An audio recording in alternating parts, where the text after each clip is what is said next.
Shalom, True Royal. Shalom. Are you there? Yes, I How am. you doing? Shalom. I'm doing just fine. Oh, okay. Shalom to everybody in the chat. I'm sure by now you probably heard about the crash. True Royal and I were watching it last night, and it was a bunch of live streams up, and boy, what a mess. You know, a little earlier today, I had heard they recovered 28 bodies, and y'all, there is the way we saw that crash. There was no way we knew it wouldn't be no survivors. We knew it, and I'm just finding out a few people from my state was on the plane, and I went and they starting to post pictures of the victims, and they seem to be white and Asian, and many of them were figure skaters. Some of them were in the Olympics. Wow. That was pretty much the plane. Of the 60 people, they were all, figure skaters. And I just saw Nancy Kerrigan. If somebody, if some of you remember who she was, remember when Tanya Harding tried to hit her in the leg to get her out of competition with her? She spoke, and she was in tears because she knew a lot of the people that were on the plane. So, yeah, it's sad. It's tragic. And the way Donald Trump handled it is a disgrace. And I pray nothing happens to any of our people in our community, and Donald Trump has to address it. That man, I don't know if it's because he is wealthy and he grew up in a wealthy environment, but he just don't seem to have a great connection to, normal human feelings. It is really, and remember he said it was DEI. I looked up the pilot. The pilot was a white man. Oh yeah. Okay, so if you want to call them DEI, then hey, DEI it is. Yeah, he got into really dragging, the situation about the pilots and the standards, and basically bragging about that he had changed the standards when he was in office first, and then he had to throw Obama in the mix, and then he had to throw Biden in the mix. So I took the time to do my research. I do what I do, and even now as I speak, there is 93% white male pilots. White male pilots. I have something to read a little later to expand upon that. That was very eye-opening. But this is what I want to add to put a dig into Trump and his supporters. He said that they need the best, the brightest, basically brilliant. He did use that word, geniuses, top level geniuses to be out there flying. Yeah, okay. He's talking about his people. Yeah, and we know they are far from that. Y'all ain't like that. Y'all ain't no damn geniuses and top notch at everything. No, you're not. You just psychologically trying to make us believe that. So basically, this is what he said, Lisa. This is what he said. After doing my quick research, 93% of the pilots are white males. They are not the best, the brightest, and geniuses. He just told on his folks. Thank you. Okay. All right. Okay. So he need to fire 93% of the best and the brightest white males that's out here flying the skies. And they're the ones that are in the biggest crashes. If you go and look statistically, when these planes crash, always go and look at the pilot after these planes crash. And I'm telling you, almost every single time you'll see the pilot was a white male. Yeah, but you had Charlie Kirk and you had Candace Owens questioning a black pilot. Black pilots do not get in crashes at the same rate. So I don't know what the hell. So Candace, how the hell? Okay, please explain this. If a white male is the best pilot, please explain these crashes then. Yeah. There's been a lot of crashes, and True Royal and I were talking about this. There's been a lot of crashes in these last several weeks. And I bet you by the end of 2025, the U.S. will have more crashes than any other nation on this earth. That's my prediction. Now, one thing. Now he said that that I did agree with. I did take joy in him dragging Pete Buttigieg. Yes. And he was in his feelings about it. He even mentioned about how he was a bullshit ass mayor and all of that. So I'll just leave that right there because I did a lot of videos on Pete Buttigieg. I think he's trying to run for Senate now. I think he's trying to run. I saw because he's leaving because he's got to leave because Trump got his own people. And I think what I read was he's going to be running for the Senate. Okay. Well, there was a plane that fell out the sky, a jet that fell out the sky the other day, but that pilot was able to eject, and that was a white male too. So 9 times out of 10, if something falling out of the sky, when you have 93% white males, just on a percentage level, is going to be them. Because he the one that said that they said it's too white. Yeah, it's living white. It is. And these are not the best pilots, y'all. Don't let them try to con you into thinking that if it's overwhelmingly them doing the job, then it's just better. It is never better. Yeah. I have never seen that. It's never better because they are leading the pack. And most pilots are alcoholics. Yeah. I think, Lisa, I could, if I could recall, I think you did a video a while back about they had to take one of them pilots off of the plane or something that was pissing. Yeah, because he was drunk. Yep, I did a story on that. He was drunk and he was getting ready to take off with a plane full of people.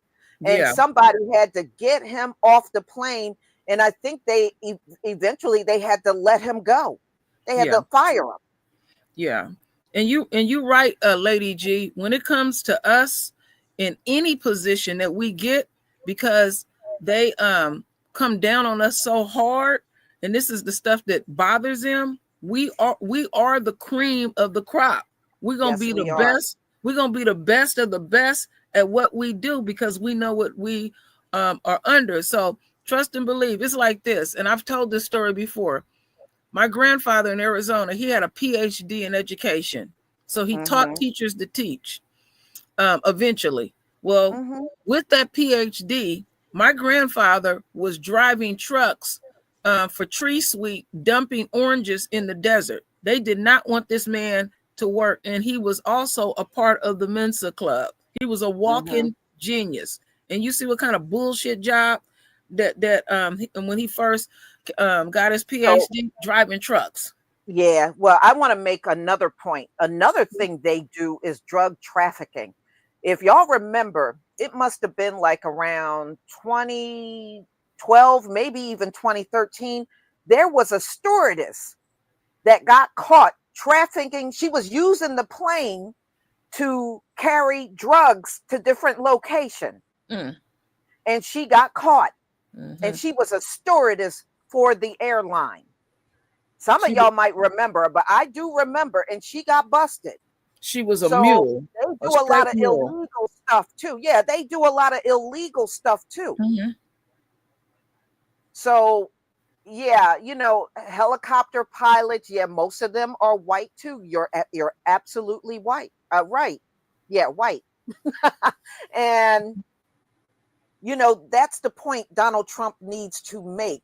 See, y'all will turn around and saturate a profession because it's a lot of money, but it turns out you're not the best at it.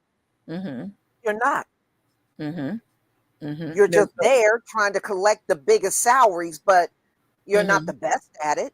Yeah, so he was hollering at on your own merit, and whatever you put in front of us, we meet those standards and supersede them. If they really went by merit, True Royal, they wouldn't get a job up in here. Yeah, the face of the workforce would change.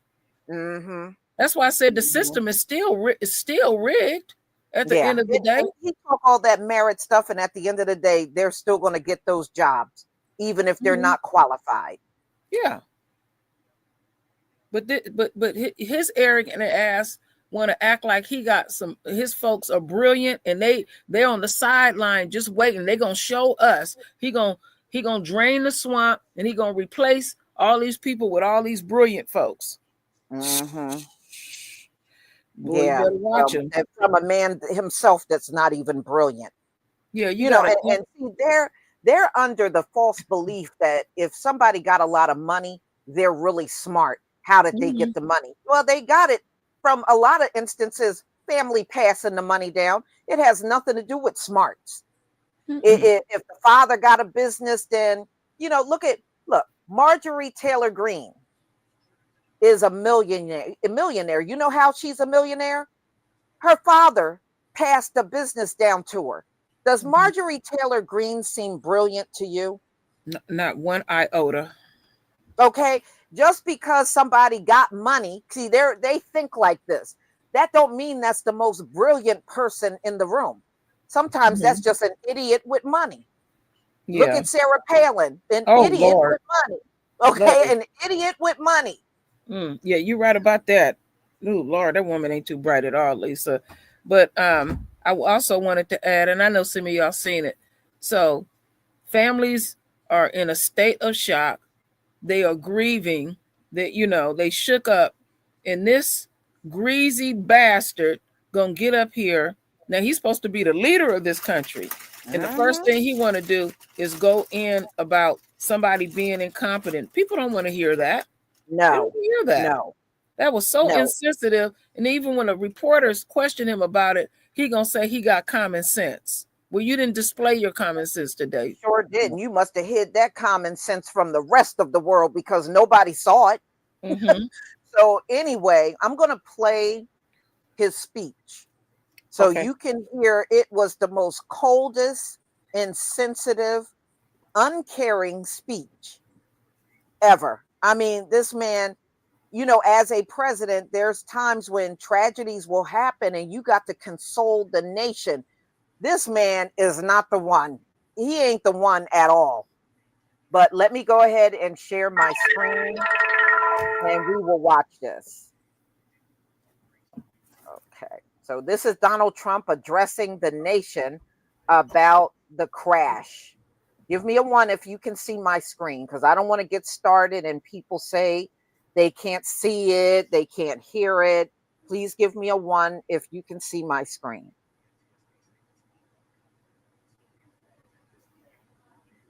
Thank you. All right. Here we go.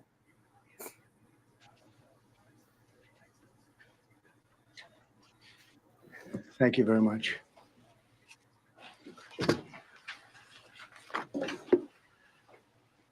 I speak to you this morning in an hour of anguish for our nation.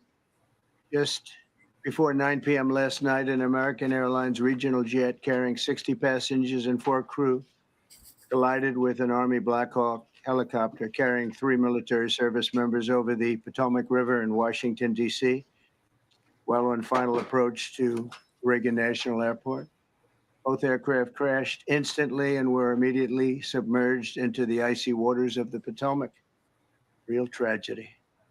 The massive search and rescue mission was underway throughout the night, leveraging every asset at our disposal. And I have to say, the local, state, federal, military, including the United States Coast Guard in particular, they've done a phenomenal job.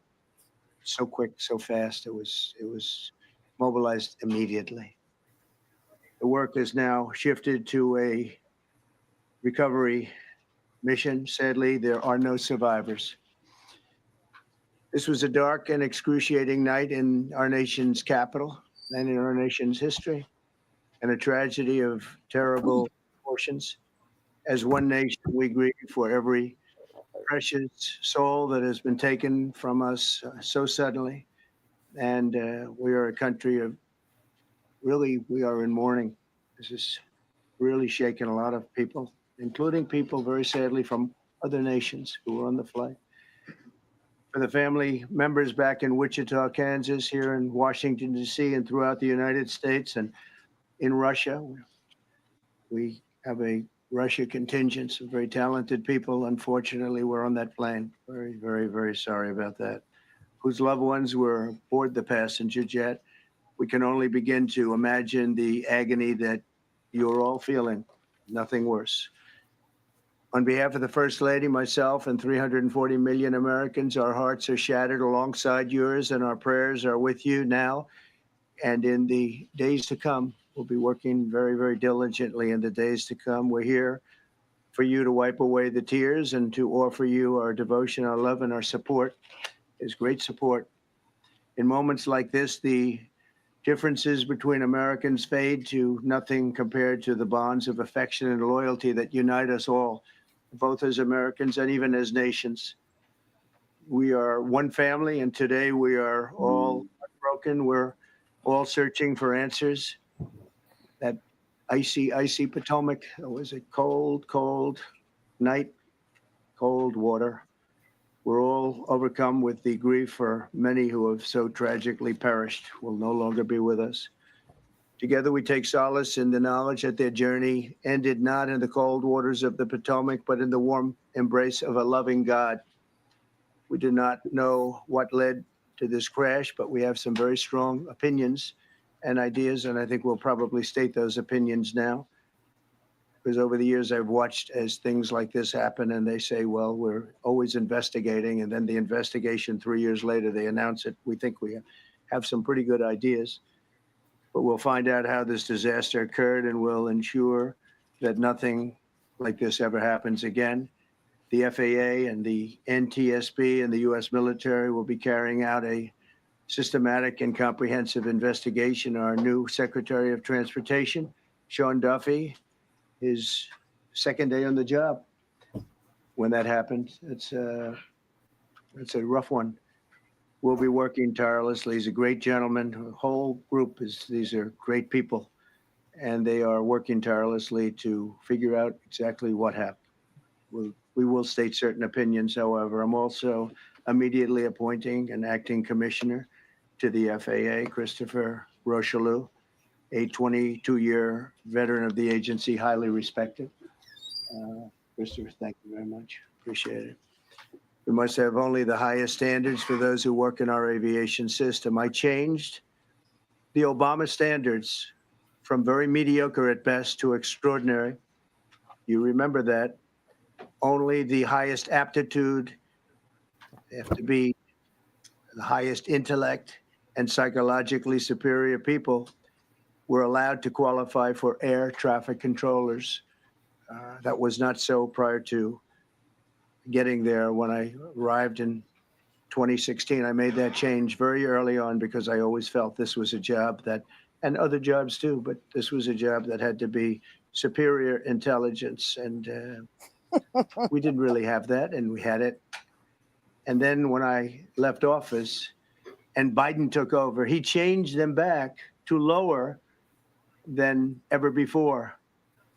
I put safety first. Obama, Biden, and the Democrats put policy first. And they put politics at a level that nobody's ever seen, because this was the lowest level.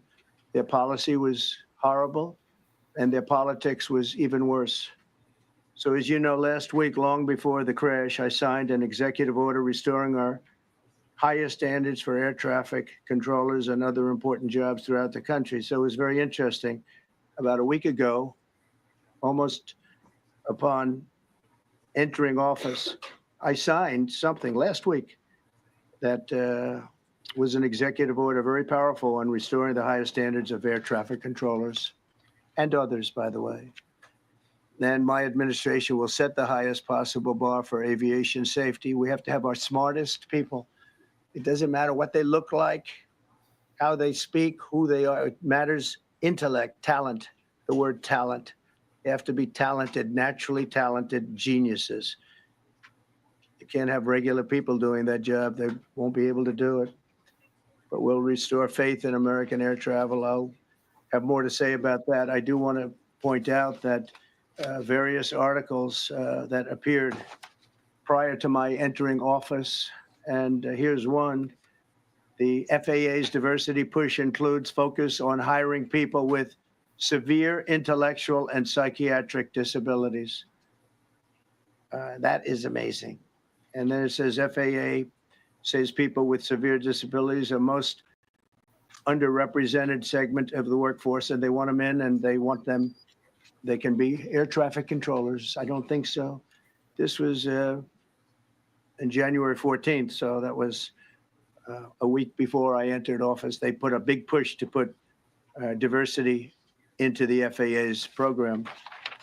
Then another article, the Federal Aviation Administration. This was before I got to office, recently, second term.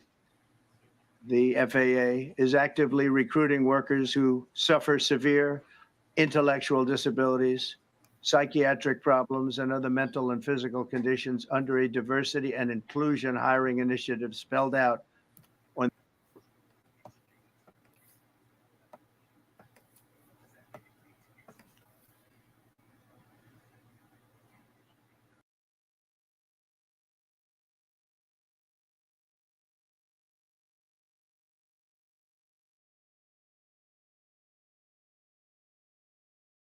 Again.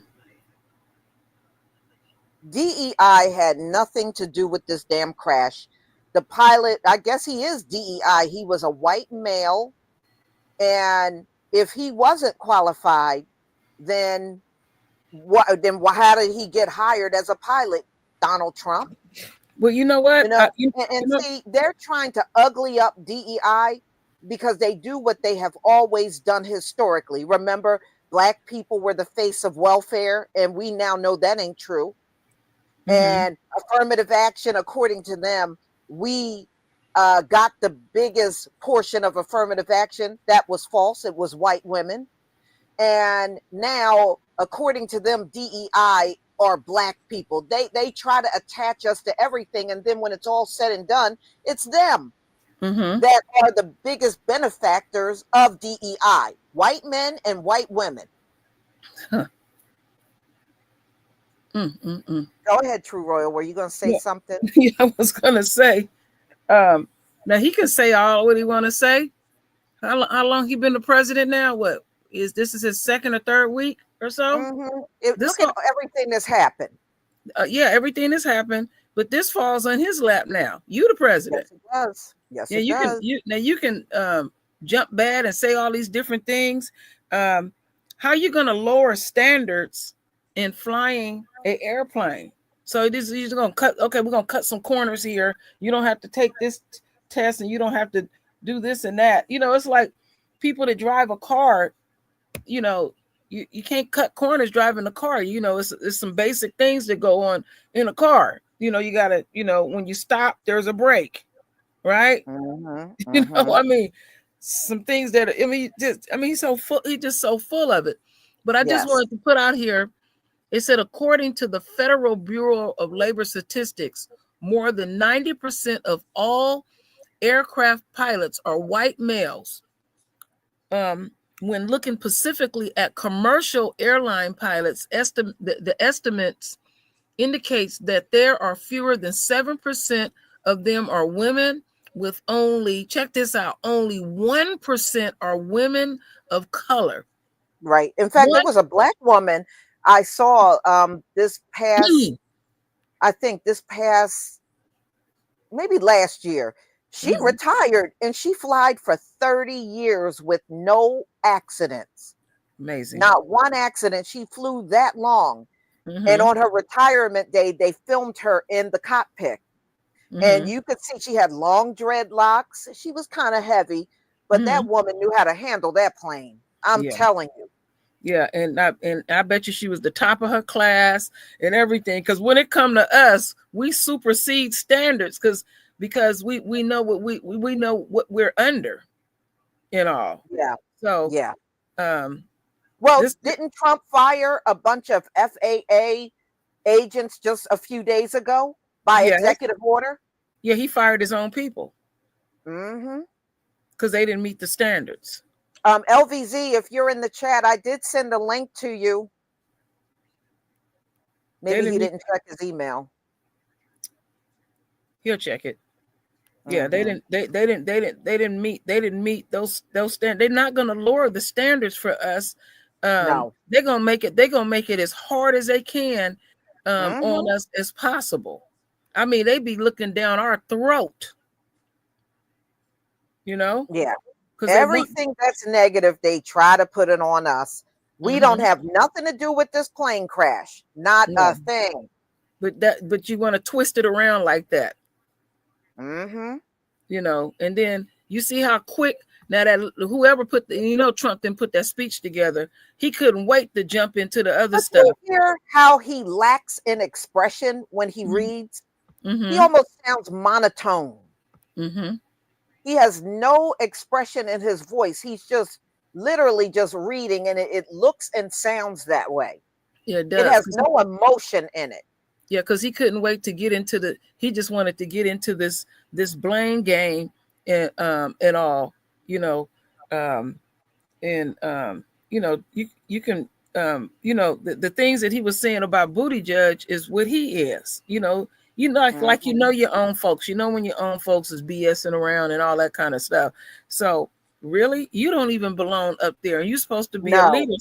So this is what I'm looking at, and we talked about this a little bit behind the scenes, that anything that go wrong, anything, even the weather, the DEI. This is how they said that. This is pathetic. You're going to blame it on that, but you're supposed to be changing these standards swiftly.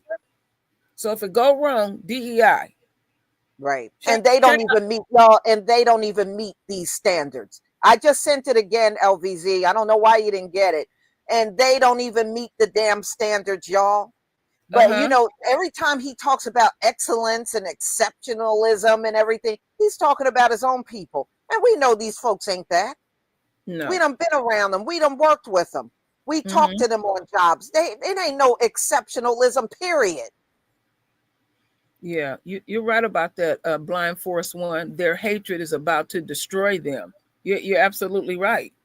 And then they're delusional in how they view themselves. That they literally are brilliant and have these high ass IQs. She sent them another link. I sent it again. I sent it again, LVZ. Check your email. Yeah, planes been just falling out of the sky. Look at how many. Yeah. Look how many crashes. Yeah, because I was like, wow, this is unusual. I ain't never seen so many planes falling out the sky. No, and somebody said it looked like two planes. No, that's a helicopter. One thing I can honestly tell you, I know a helicopter when I see one, even if it's in the distance. And the reason why I know helicopters at night, the hospital that's not far from where I live have a helicopter pad on top of the hospital. So I see the helicopters coming in and out of there all the time. And I know how they look in the sky. That was definitely a helicopter that collided with that plane. That was not two planes. Special child, you took that down. I wanted to read that and drag that bastard. That's one of them people that come to this channel that don't even know what this channel about. Talking about where you black YouTubers gotta rethink whatever they said. I can't even remember all what they said. We ain't gotta do nothing you said. Get your ass the hell up on out of here. And stop trying to educate us. We don't need your go educate your own people. They need it way worse than we do. Ladybug. When I was LVZ still trying to, okay. I want to say something real quick. Ladybug. Okay. When I was hopefully y'all can hear me. I can't hear nobody. There y'all go. I can hear y'all now. I want to say this real quick before LVZ. Let me say something real quick. True Royal said that she's talking. Go ahead. Ladybug, when me and Lisa was observing the crash, and this is just my opinion, and I could be very wrong. The way I was looking at it, it seemed like the plane was just coming towards the other aircraft, and it was because I got the question: is this like a sacrifice killing or what? Because it was so far away, and then it seems like the other aircraft was like almost sort of like at a standstill. So it was just like coming right to, that's how I was observing it. I could be very wrong, but it was just something quite strange about that to me, because it wasn't like they were even near each other at one particular point and stuff. That's all I have to say. Okay, go ahead, LVZ. How you doing? I'm doing good. It's the second time in my life I've seen that happen. Okay. That's the second time that something done crashed into the Potomac River. And for people who saying that the ice killed them, no, it didn't. What killed them was that's a damn Black Hawk chopper, and that got more energy than any other helicopter. That's why you saw that disintegration. The reason that LVZ, you could literally see it broke into pieces after that Black Hawk. After the Black Hawk helicopter slammed into it, you could see it breaking up in the sky, and that's what I was telling True Royal. Right, and my guess is, nah, they wasn't sacrificing. My guess is they fly those planes all the time over here.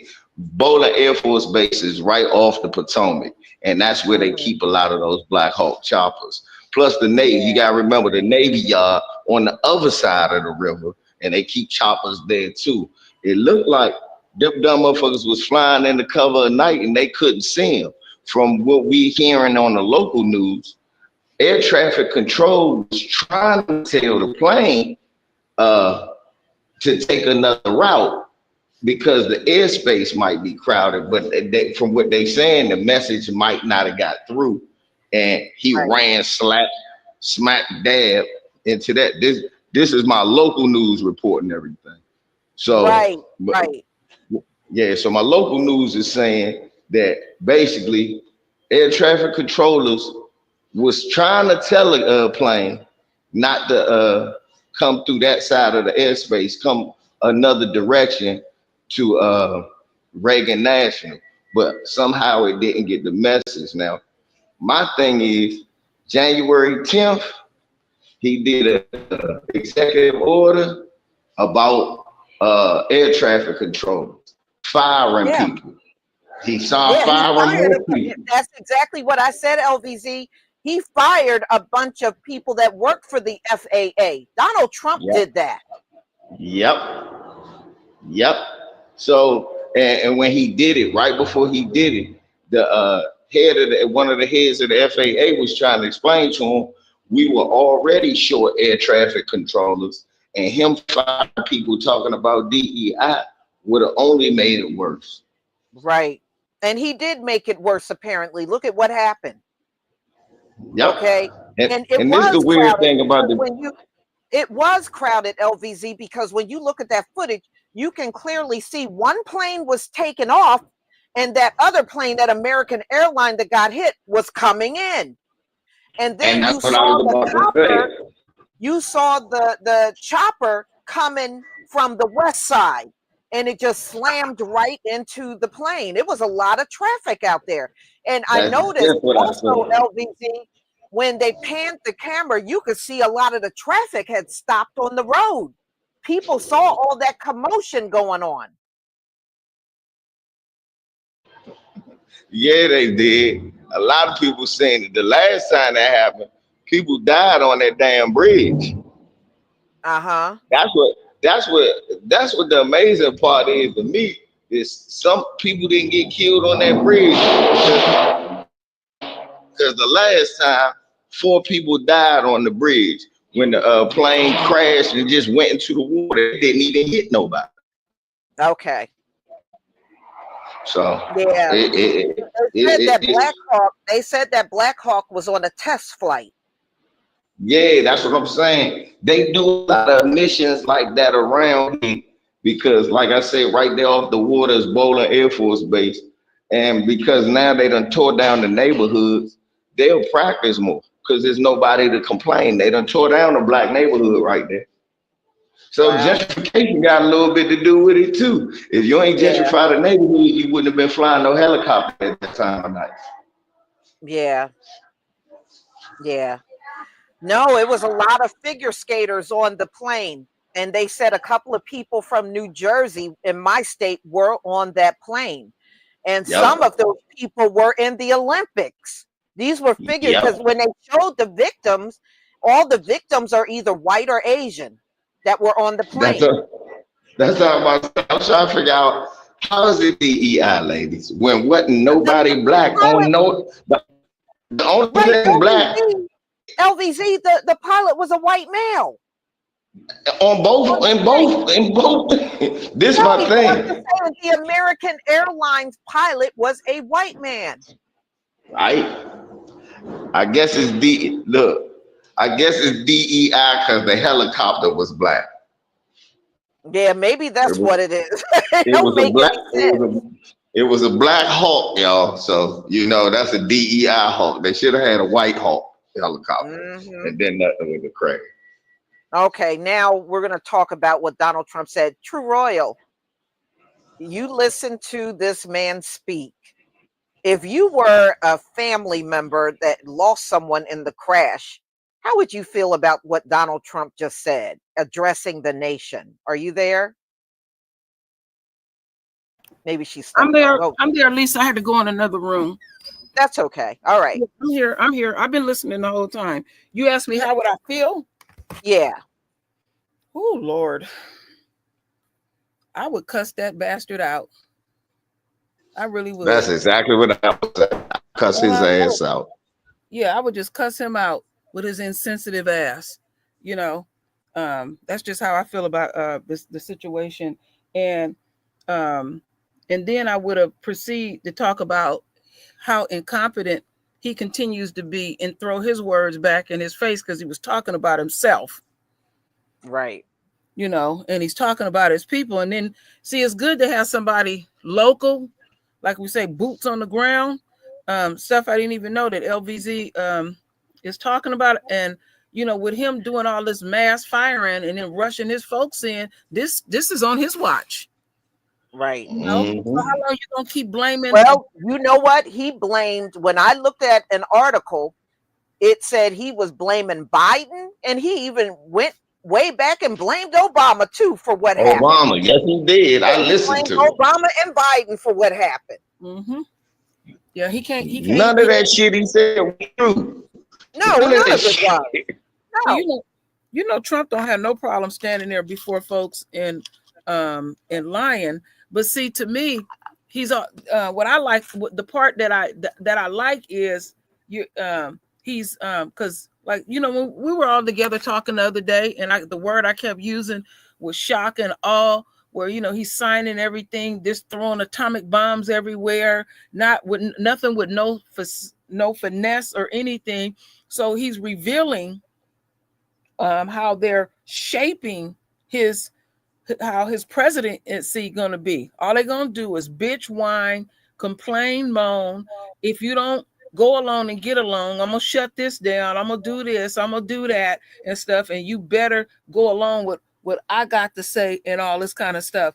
And he's really setting himself up. That's too much negative energy coming at one individual. And the question that I ask is, how long?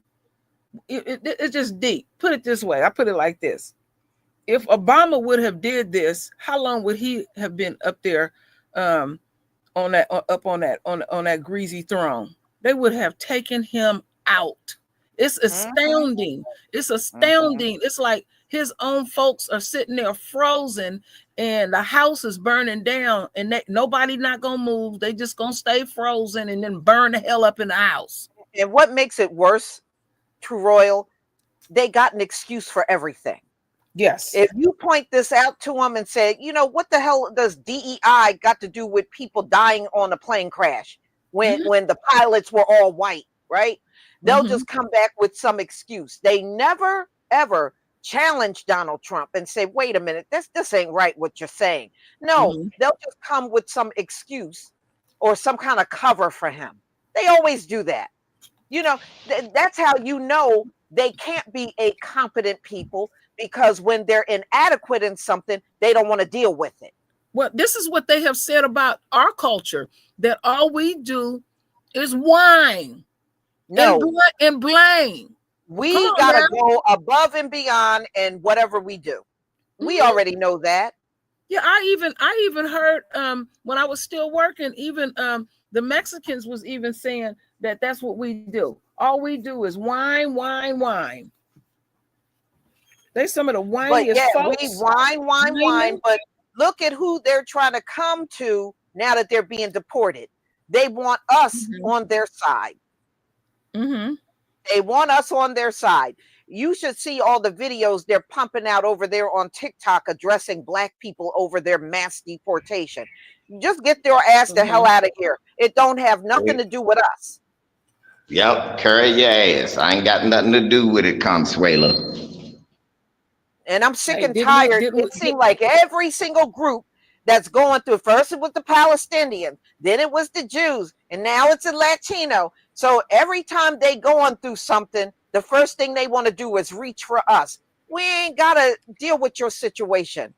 You deal with it. Go see your people. It was Latino men that voted for Donald Trump 55%. It was Latino women that voted for Donald Trump 38%. Now, y'all talk about Black people ain't together. Y'all ain't together. No, you need to go deal with those Latinos that voted for Donald Trump and kicked off this mass deportation against you, because y'all did this to yourself. And they thinking if they get on these news segments, make these videos and cry, he gonna change. You know what? It's like this. When we was on them plantations, they was watching us. They was there. Our ass was getting whooped. We were screaming and hollering. That didn't change nothing. Go out there and pick that damn cotton. They don't care. They seen it with their own eyes, but they thought that, oh, they like us. We shoulder to shoulder with them. No, the only thing they said you was good for was wiping their kids' ass. That was it. And then they was paying, and then you went along with them paying you under the table when years ago all them politicians' wives was getting exposed, had all them Latino women in there taking care of their children, and they paying them nothing, no benefits or anything. They were their own standards. But see, they thought had them taking care that of the was gonna save them though all this time, y'all. They thought that, look, doing everything True Road, getting under the table, taking less money. I'm not going to complain. Hold up, but he not paying you right. I don't want to complain. So okay, they thought that doing all of that made them better, made them closer. And at the end of the day, now they see is adios. Now they wonder, look, now all of what they used to call, what they call complaining is us fighting for our rights. See, they not used to that. They didn't never do nothing like that. And if anything, they're not doing that. We're brave enough to do it, but they're not. LBZ, they actually benefit from us complaining. They ask, the only reason why some of them are getting benefits is because of what we was out here doing. But to show you how they are not all inclusive towards each other, when my oldest son finished high school, my husband got him a construction job. The job was paying $25 an hour. I kid you not. The next week, a group of more Mexicans came in and was willing to take half. So they got rid of a handful of them. And then I said to myself, I said, well, shit, is another group gonna come in and say, well, I'll work for $5 an hour. So you're undercutting your own. Yeah, because that's what I'm saying. They done screwed themselves. You had overwhelming numbers of Latinos voting for Donald Trump. And Donald Trump was on the campaign trail the whole time saying he was going to deport them. What the hell were they listening to? What, you thought he was playing? That man wasn't playing. Did. Come on now. I'll go deeper. I got next door to me is a Mexican man. Now, this when Trump was first in office, and he said to me, now he wouldn't admit it, but he pretty much admitted it, that I thought Trump was acting when he was on The Apprentice, and he was shocked at his behavior. I don't get it. See, because they really believe. They be listening to us, and right now they listening to us, but they ain't gonna jump in here and say much of anything. And then what they do, they want to be critical in what we are saying. You take your criticism you know what? That's very true. Over on TikTok, there's especially white women that are getting on video saying they are cheering the fact that they are getting kicked out and they don't care. Get out, get the F out, right? But Mexicans keep getting on videos talking about the black community this, and y'all ain't together, and y'all messed up, and y'all don't even stay together on something. Y'all don't stay together on nothing. What the fuck are you talking? I'm sorry, I said the word, y'all. What the hell are y'all talking about? Y'all ain't together on nothing. Last time I checked, it was only one community that voted. 77% of the men and damn near 90% of the women voted so your ass wouldn't get deported, and you didn't listen to them. You didn't listen. And number two, the way y'all voted in the Latino community proves y'all are not as unified as you think. Y'all are very divided within the Latino community. But see, you won't address that. It's easier for you to get on a video and start trying to tear down Black Americans. No. See, we ain't those Afro-Mexicans in your country. We a whole different Negro over here. And they're getting dragged over there. But you know what? This is something really telltale. They, when they are working with them or working for them, side by side, they must be having some exclusive conversations and must be believing the bullshit that they're telling them, for them to disproportionately keep doing what they are doing. Auntie, you don't work with them. Saying, I'm just thinking, I'm brainstorming. Come on, Auntie, but you know that ain't what it is. They just ass kissing. Look, think about it. Yeah, they are ass The first thing that they do, they'll sit there and make all types of racist Hispanic jokes, and they'll sit up there and laugh with them. I done seen it. Mm-hmm. And then if you the That's black true. person working there, you gotta explain to them, hey, first one you motherfuckers play with me like that, you picking your teeth up. First one of y'all play with me like that, getting punished. Now, when you say that, then everybody get quiet. When it's just Pedro and Kyle, he making all types of jokes about him, and he just smiling and laughing about it, like it's funny. Yeah, my father said they throw a rock and hide their hand and stuff. Oh, yeah. But they delude. But we also see that they are delusional too. They exposing themselves. See, all kind of stuff is coming out. They exposing themselves. Okay, so the last time you checked, Cabrera is a Hispanic last name. Fuck you then. I'll say it. You don't even know what's going on over here. Get your ass on. Now, what you mean by that? Cabrera is a Spanish last name. What do you mean? What that got to do with anything? Last time I checked, Smith was English. Do I sound like the queen, old boy? Now get on out of here, you cocksucker. Go on and go. Actually, LVZ, Smith is my original family name. I found that out from doing my family tree. That's why I said LVZ and I might actually be cousins. Yep. But the question I ask our folks over here, how many of us got made up last names? Lord. Damn near all of us. Oh my Lord. Come on. Hello, my name is Sir LeVar Smith, and I'm of England. Now you cocksucker, get on out of our chat room. Go on and go. My original family name, when I went to trace my family tree, they were owned on a plantation in the Carolinas. The slave owner was Smith. So all of the slaves had the last name Smith. When my family, some of them ran away from the plantation, my great-great-grandfather changed both his first and last name.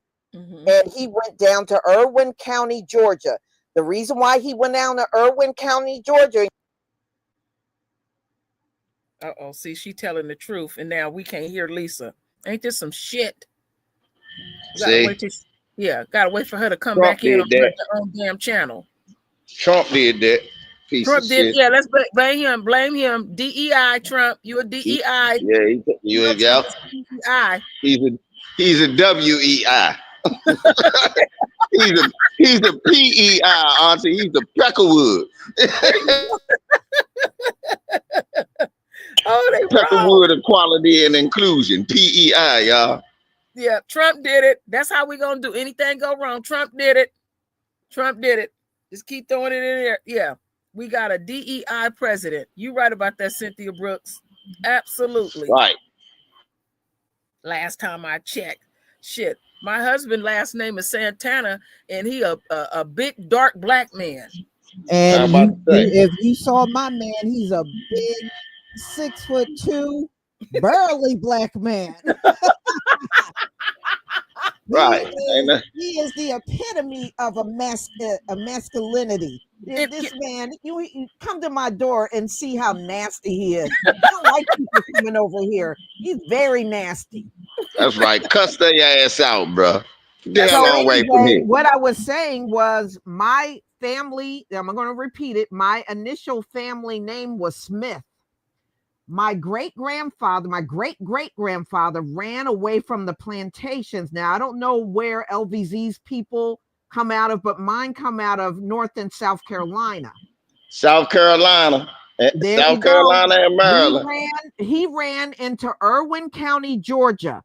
And the reason why he ran there and not up north is because Irwin County, Georgia, it was prohibited to sell slaves in that county.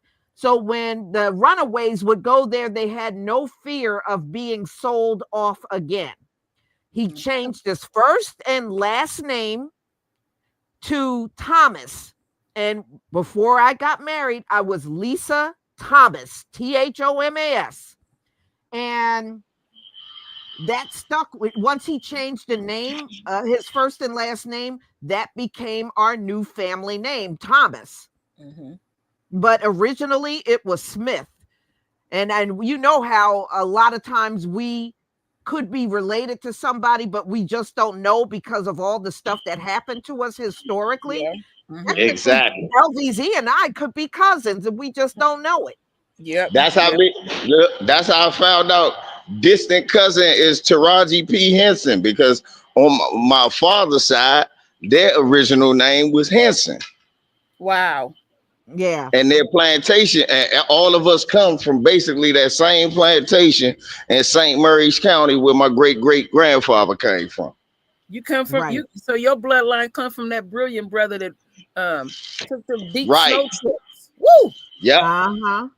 Yeah, nobody couldn't survive without him because they would go up there and freeze to death. So we got to take this brother up here so we don't freeze to death. Yeah. And the brother who wrote LVZ, have you ever heard of the Stills? The Stills family? I have. I know who They helped runaway slaves. They were part of the Underground Railroad. sure was. Go ahead. I'm related See? to the Stills. There you I'm go. related to the Stills, y'all. Oh. The Stills are my relatives, and they were. Where did they come out of? Where did they come out of? The Stills were in Pennsylvania and New Jersey, but when the slaves ran away, Lawnside, New Jersey. If you look that up, the Stills family got a whole breakdown of how they not only helped the runaway slaves, they helped house them, and they helped get them jobs. I'm related to them. Somebody Google Kenny Stills and tell me where he from, y'all. Y'all know who? Y'all remember Kenny Stills Jr., the black dude, the half black dude? The Stills. Yeah, he was one of the only ones that kneeled with Kaepernick too. Mm-hmm. Yeah. And there were two groups of Stills. Some lived in Philadelphia, Pennsylvania, where I was born and raised. And some lived over here in a town called Lawnside, New Jersey. And to this very day, they got the homes up where those slaves ran to. And they had like fake walls and, and they had attics and stuff where they would hide the slaves whenever anybody would come in there. Those houses, I've seen those before. Up. They still exist. Them houses are still up there. They got houses like that here. And I saw one in Georgetown, and the lady was like, "Can you put stuff up in my attic?" I said, "There ain't no attic. That's where they were hiding slaves at." Everybody bust out laughing at me. I said, "This is clear." I said, "This ain't even big enough for nobody to stand up." Look at all these folks in here related to different celebrities. Mary J. Blige, Morgan Freeman. Mm-hmm. I'm related to Rick Fox, Ernie Shavers. He's passed on now. That's a relative. Don't know none of these folks at all. None of these. No, so when you tell me over a last name who and what I am, you are far off the mark. I bet you I got a blacker background than your ass do. Okay. Usually when the people say that, I traced my family tree. I did it years ago. And I know what's in my family tree. Yeah. Look at that. Y'all got all kind of great people. Ramsey Lewis. Check that out. That's amazing. Yeah, it sure is. B.B. King. Mm-hmm. See, we look at that. Sinbad. There you go. Wow. Mm-hmm. So Casey I come and from JoJo. I come from a family that was very much involved in helping our people during the time they were running for their life the hell out of slavery. Get that. Okay, that's the kind of people in my background. So when you come here talking about something, that's a Spanish last name. What's in yours? How many people in your family helped runaway slaves like my family did? How many? Bo Jackson. Shoot, no, you asking the wrong question. You asking. My family was very active in helping runaway slaves. What did your family do? Since you they was very active in snitching on runaway slaves. That's what his family did. They ass stayed on the plantation. He running away, master. He running away. Yeah, for a butter biscuit. Yeah. So you know what? Know what you're talking about. Okay. My family were full participants in helping runaway slaves and helping keeping them safe. Look at all these people, all these folks related. Beyonce knows. Wow. Mm-hmm. We amazing. Yeah, we are. Mm-hmm. We got a deep behind history. Clarence and, Carter. despite the fact that they tried to hide our history from us, many of us were still able to piece it together.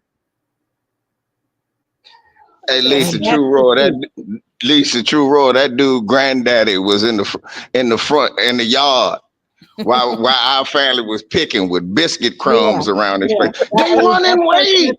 You're right, LVZ. The person that said that her family probably related to Stephen. Exactly.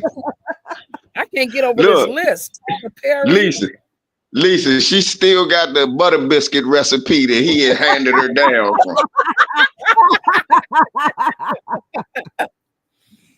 Oh my goodness, you related to Prince, Michael Jackson. Oh my goodness.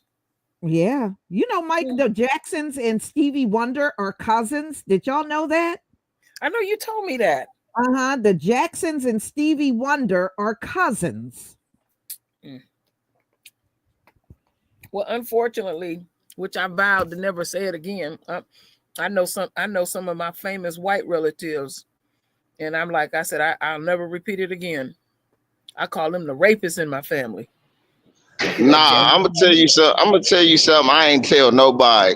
So when I was at the second rally for reparations recently, I was talking to Dr. Randy Short, right? So I'm talking to Dr. Randy Short, and he starts bragging about how Lord Calvert is a member of his family, how he raped his way in the family. And I went and I looked at him. I said, hold on. Yeah, he's sitting here bragging. He said, well, I'm related to Lord Calvert. I was related. I said, that's the rapist in your that's in your bloodline. Damn. Right. Why are you claiming him, Dr. Randy Short? I ain't want to tell nobody that, but yeah, Randy Short had biscuit crumbs around his mouth when I sang. I seen some of our folks do that, be so proud, and that's the first thing that runs through my mind. You realize that's the rapist in your family. And and when my mother broke it down to me, it really rocked my core. That's all I can say. Normal motherfuckers don't claim a rapist in their family. Yeah. Well, what do you think these Latinos do? They claim the Spaniard side of their family and they lean on that side. And the black in their family, they ignore. They do that. But you know what, Lisa? You know what? That's true. I say that all the time. You know what it is? A lot of them don't realize that Spaniards are Europeans. Right. No, they know. That's why they claim it, because they claim white. Yeah, they claim white. So they know that. But I'm just saying they try to distance themselves away from anything that's black. Right. That's true. That's true. Then they want us to be inclusive with them, so they can go back to kissing ass. Auntie, that's when they start snitching. No, my grandma, she looked just like you. Well, bitch, why you ain't think about that before you start becoming a crossburner? Like I said, let them say we're gonna get some reparations, and look, and boy, it'll be so many Mexicans and white folks showing up talking about, oh yeah, I got a grandma in the closet. Yeah, everybody's a $5 black person now. Now everybody want to claim the grandma that got raped. Everybody want to claim a raped grandma now, but at first they was claiming the rapist grandfather. Now you want to claim the rape. Now you want to claim the victim. Nah, at first you was claiming the criminal. The last time you stayed a criminal. This is a very impressive list. I have to say this is impressive. Well, even though and I do admit this, I've always liked her and admired her, but I don't agree with her views. Omarosa married my second cousin. She a Newman now. That's my maiden name. Look, y'all doing good. At least nobody's related to Candace Owens, so that's a blessing in disguise. That's right. Now if you said if you had said Candace Owens married to my cousin, I'm like, look here. We need to do an intervention. LBZ, I wouldn't have even told that shit. You know what I'm saying? I'm just saying nobody in the comment section said they related to Candace Owens, so that's Right. a blessing right Look at there. that. A descendant of Harriet Tubman. There you go. I'm gonna tell you one thing you wouldn't do if you was related to Candace Owens and she come over your house. You ain't gonna let her take her shoes off. Everybody else might gotta take their shoes off to walk around. But she gonna be able to keep. No, you keep them on. No, that's okay. Because I got a rule in my house. You can't walk with no shoes on. But I would make an except. I ain't letting that bitch in my house. I ain't letting that. I'm about to say you seen them monkey knuckles, auntie. No, she need to. You bringing back some horrible memories. When I seen them toe jams on her, Woo, I said, yeah, girl, come on. What's really going on? Them for those who don't remember, y'all, it's a picture on the internet of Candace Owens sitting Indian style, y'all, on the ground. Look at that. And she's barefoot. And if y'all zoom in on that foot, it looked like her toes look, let me just say, y'all, brother from another planet. If y'all ain't seen that movie, go look at that movie. Her feet look just like that. I know one thing. She a baby making factory. She having babies left and right. Damn. She's trying to hold on to that man now. Look, run off the England. She got the whole herd of babies now. I'm surprised at y'all two, because y'all two would have been the first person. I'm a little suspect about her being pregnant like this. We already know that they got low birth rates because their men be shooting blanks. So is she really pregnant by dude? Yeah, no, I know it could be a brother stashed somewhere. Them babies, well, we only seen the first one. We don't know what the rest of them look like. Because now go ahead, Austin. No, go ahead. I'm listening. I'm about to say she could be sleeping with CJ Pearson, auntie. You never know. That's awful, LBZ. Oh man. You related special child to the hitman Hearns. That's a cousin. She's sitting there. She like, they divorced. I say he gonna leave her with all them half-breed kids. That's what he gonna do. That's some paycheck. That's all it is. Paycheck. Is he gonna do that, or is he gonna do the Halle Berry husband? Take all of them and hit Candace for all her dough. Halle Berry, her ass paying child support for real. That's what I'm saying. Both of them went through that. Whoopi Goldberg went to that mess too, and every man she married was white. I know. All them white boys that she was messing with, she was having to break them off. Yes, she did. Right. So the white boys that changed the game. Next thing you know, but we're not compatible no more. And I need a check. Yeah. Somebody says she trying to secure the bag. Visions, that's not a way to secure the bag. Like we said, he could pull a Halle Berry baby daddy, and both her baby daddies took them kids, and she paying child support to them. So he could do that. He could do that to Candace. Candace's career be over. Y'all be seeing Candace on Backpage selling it. Well, I just hope she don't end up on OnlyFans. Oh my goodness, showing them toes. She ain't gonna make no money. Yeah, Backpage. Talk about she do foot fetish play. Look, talk about no AA. Well, hold up, don't no black person want you anymore. LBC, don't put down Backpage. I got somebody very close to me that been working Backpage for years. And she penny. Hey, I'm trying to tell you, Candace gonna be on there doing that slave play, huh? Yeah. She's gonna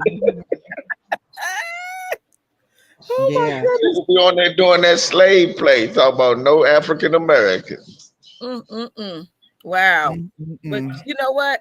Like I said to Lisa, with Trump, I'm gonna make a few confessions. When Trump first left office, I said, wow, the presidency gonna be boring because Trump is so stupid. He keep it popping. He came right back and stepped right back in his own shit and waddling in it.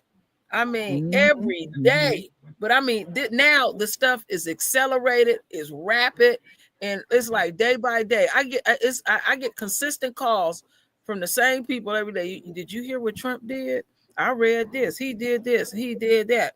And now they're saying, I only seen the title. They said that Trump is a laughing stock around the world. Around the world. Yep. Yeah, well, I've seen it too. You just seeing the first couple of weeks of his presidency. Boy, Yep. Can you imagine what it's going to be like by the time we reach the end of the year? We're gonna feel like we're 100 years old. My uncle came over and said something, and then the news said it this morning. My uncle said, "Hey man, real talk." He said, "I gotta say it, nephew. Why this motherfucker?" He said, "You know what? When Biden was president, I ain't see that motherfucker on TV talking stupid shit all the time, every day." He said, "You know, I mean, he said they both Peckerwoods, but at least I ain't had to see this motherfucker saying stupid shit every day." He was like, "Man, every time I cut on TV," he said, "Man, it wear on you. You got to cut the news off." My uncle said, "For real, it's weighing on me." He said, and he only been president a few weeks. How are we gonna get through 4 years like this? I know. That's the truth, though. Yeah, you're gonna have to just cut some shit off, put what you want online or something. That's the beauty of it. You don't have to watch TV, no breaking news, and you can cocoon yourself. Because and even with all that, somebody gonna call you and tell you something, you know. Yeah, but you know what? All of these other nations are already reminding America, your president is a felon. I done heard that from a couple of different nations. But said, yes, they ain't letting you forget that. No, they sure ain't. You're absolutely right, Lisa. Thug in chief. Did y'all get that email I sent y'all, that video of that white dude, that country white dude? Let me go back. Let me see. I get so many things, LBZ. I got to go back and just look at the title real quick because I know you did send something. No, I didn't open it. You said this one is let's talk about the word. You're talking about the woke, right? The woke. Yes. Yeah, y'all got to see that, man. He came up with, what do he call them? The Fanta fascists. He called them the Fanta fascists. He was talking about woke. And he was like, and woke does not mean what the Fanta fascist crowd mean. Woke means to be aware of inequalities that are systematically imposed against other people, like i.e. black people. So he was going through it, breaking it down, and at the end he said, "I don't know why I waste my time telling these ignorant sons of bitches anything." I ain't surprised. You know, LVZ, that one that I sent earlier this week, that white woman, where she said white people don't. Don't owe you.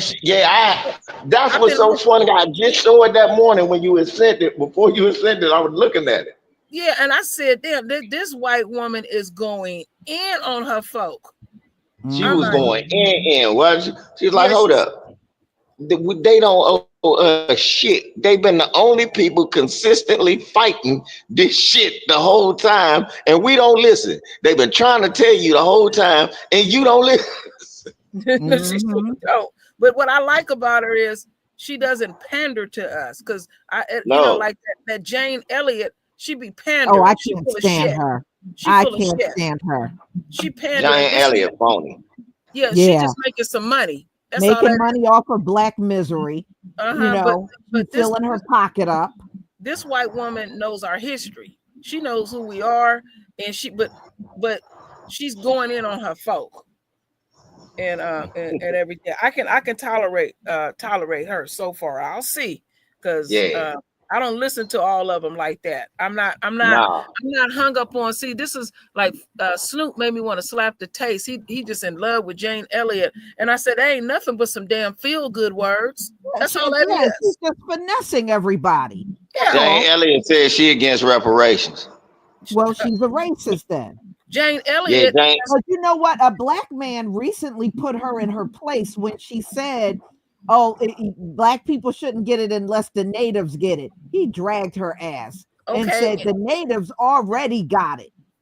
Yeah. So You see, yeah, and he broke it down. He said if they squandered it and they did not do nothing with their reparations, why should black people have to wait? yeah, and the natives, and this all coming out in the wash, because what earlier this week, Big Judah did some exposure, and now they running natives off of the plantation, and we already talked about that. They're being deported. You know, y'all heard they're being deported because Trump found out they're not the original people of the land. Yeah, Donald Trump found out they are not indigenous to this land. Yeah, and I was trying to they got notices. They got notices, y'all, saying they are going to be deported out of here. They're not no original American. I finally got my family to listen after that. I've been telling them for years what you are looking at, but you said the word, Lisa. They're from Siberia. They're part Asian, part Russian. That's what they are.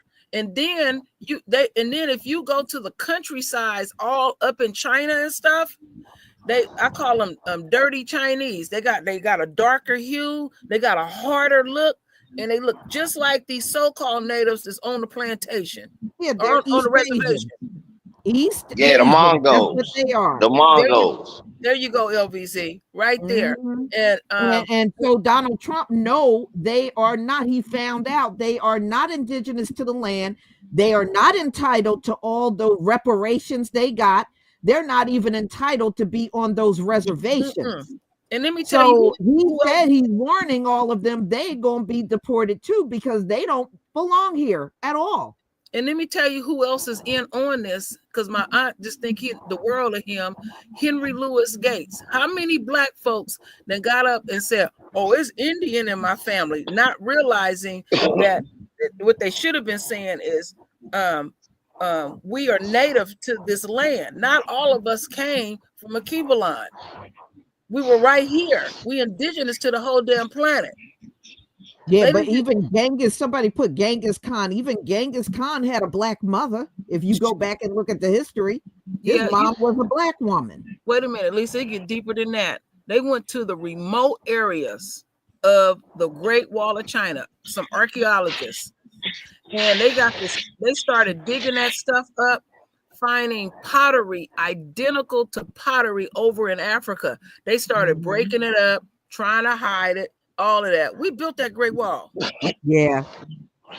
Yeah, they in denial. The first 16th dynasties. No, they're not lying. They're not in denial. They know who did it. They just trying to make us believe anything that's light and bright did everything in the world, and that's a load of BS. Yeah, that's like when it comes to martial arts and all. They acting like the Asian man is the one that came up with that. We know where that stuff came from. But if you look at actual martial art, Asians actually rank at the bottom. The top champions that are in martial arts are always black men. Black men rate number one. Asians are only top dog in film only. But in reality, it's black men that have dominated martial arts all this time, y'all. But we gotta give it to them, though. We gotta give it to the Asians, y'all. They do beat the shit out the Peckerwood and martial arts. In film only. Yeah, they whoop. Man, they do whoop them now. Yeah, so that stuff, they rank at the bottom. Usually it's black men, because I know a couple of years ago it was 2 black men that were number 1 and number 2, and then behind them were a couple of Latino men, and as far as the Asians, they were way at the bottom of the list. And the true name of this martial arts is capoeira. Capoeira, that's one of the jumps too, yeah. That Muay Thai and all of that they be doing in Brazil. All of the people in Brazil that's the best at it is all the brothers. Yeah. There you go. Yeah, I worked.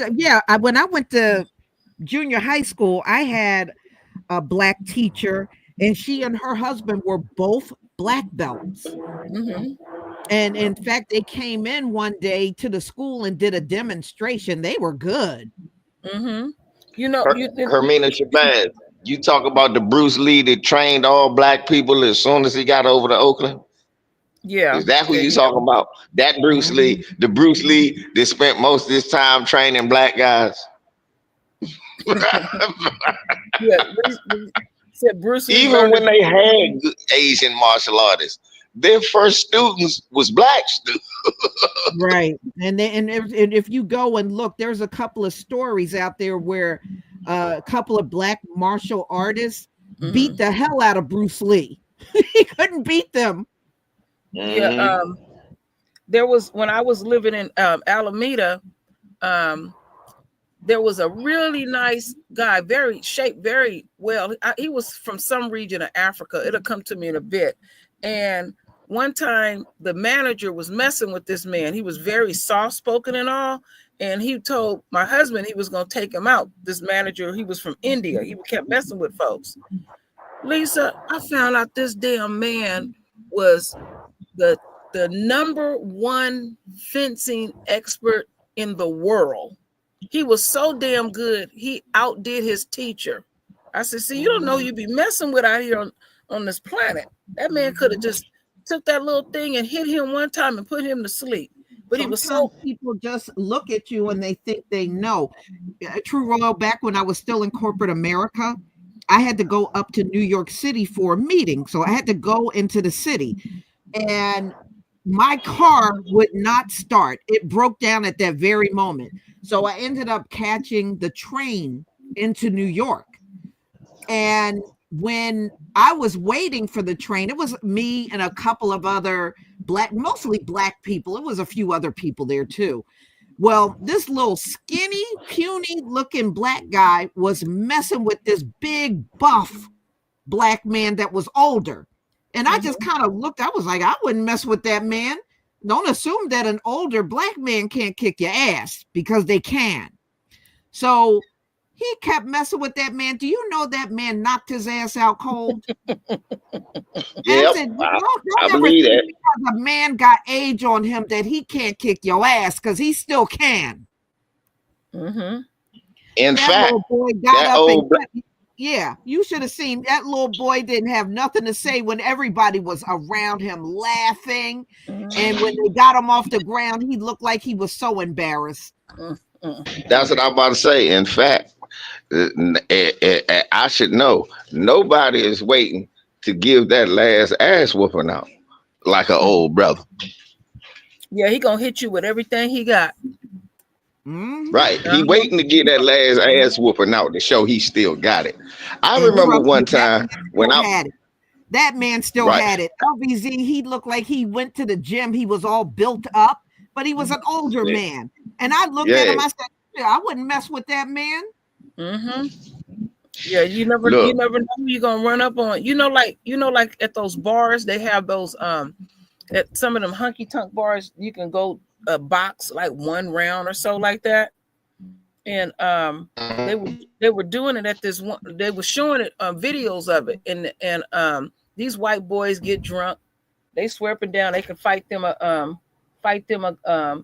good round and stuff. And so if you make it 1 week, you can come the next week and keep winning this prize money. This little short Mexican, he had no ass and a pot belly, and it even astounded me. He whooped everybody's behind. I mean, it was all kind of white boys in different statures and stuff. They could not whoop him. They just simply could not whoop him. It was embarrassing. Yeah, because they be having them hard hate. Let me tell you something. I remember when I was a younger, back in my 20s, a young dude named Leroy that used to work with me. Leroy is a little bit taller and younger than my man Donnell Black, rest in peace, who he died recently. But anyway, Donnell was an older dude, and I kept telling Leroy, I said, Leroy, you better leave him alone, man. Like, what? I said, man, he grew up in the City of the Siege era, man, like where brothers was really dying. You better stop playing with him. He went to jail with real killers. Yeah, but he like 140 pounds. He about this. I said, okay, keep on.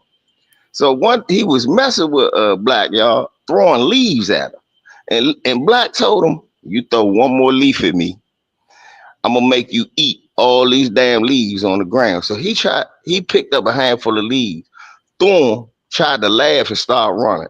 Black grabbed that man by the scruff of his neck, put him in a headlock, and then start going on picking up leaves off the ground and forcing them, feeding them into this boy's face, y'all. I'm talking about force feeding old, dry, dead leaves all in his face for like 5 minutes, y'all. He look, and then when he finally let him go, he come on, man, come on. He said, I told you, and if you keep on, I'm gonna knock your ass out. I said, see, I told you. You better leave. I'm glad somebody wrote that in there. We saw a couple of them sisters go in them Asian nail shops, and their men showed up and handled them Asians. I mean, we've seen it.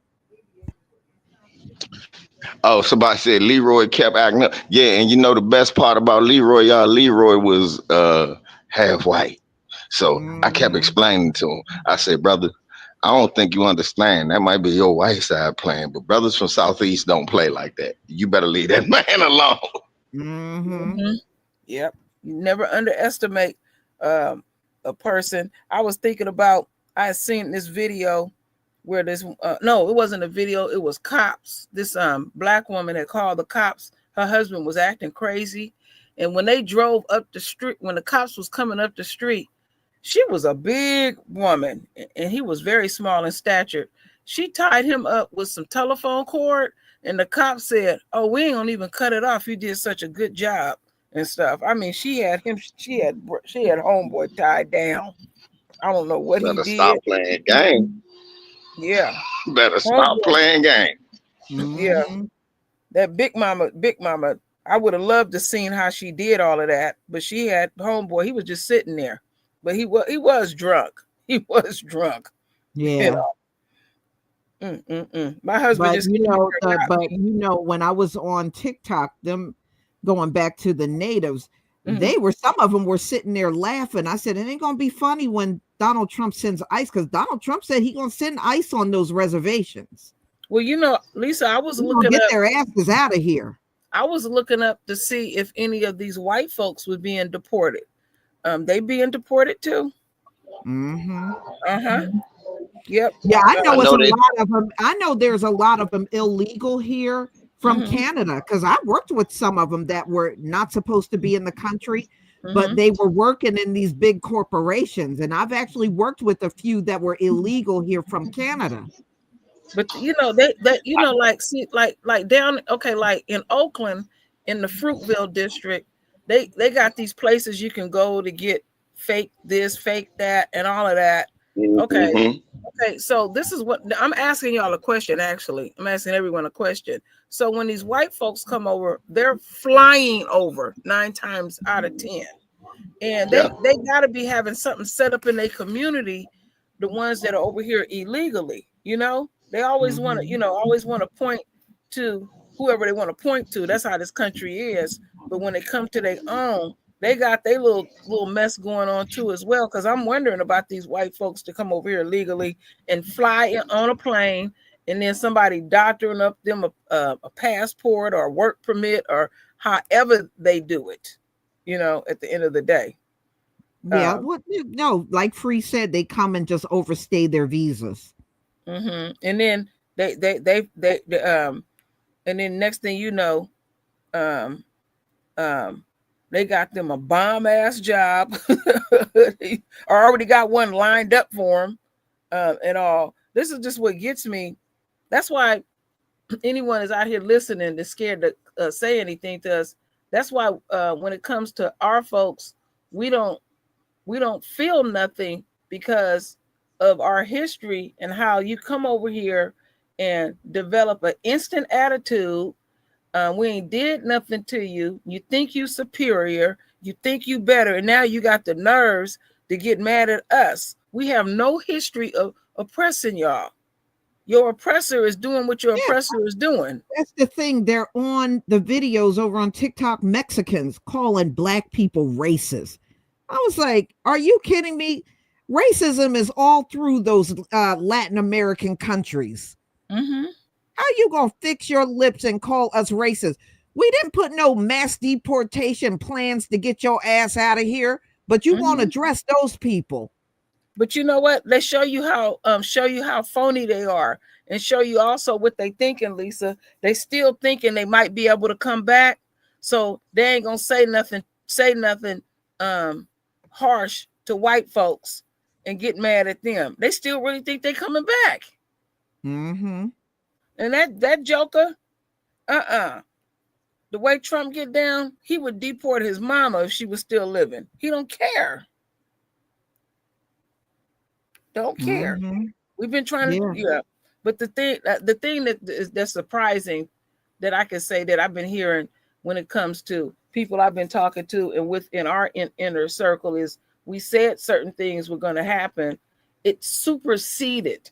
That's the part that's blowing my mind. Well, Donald Trump wants to do something about the birthright because he said that only pertains to the slaves and their descendants. And somehow the Democrats and some of these politicians included all of these outside groups, and he said it was never intended for them.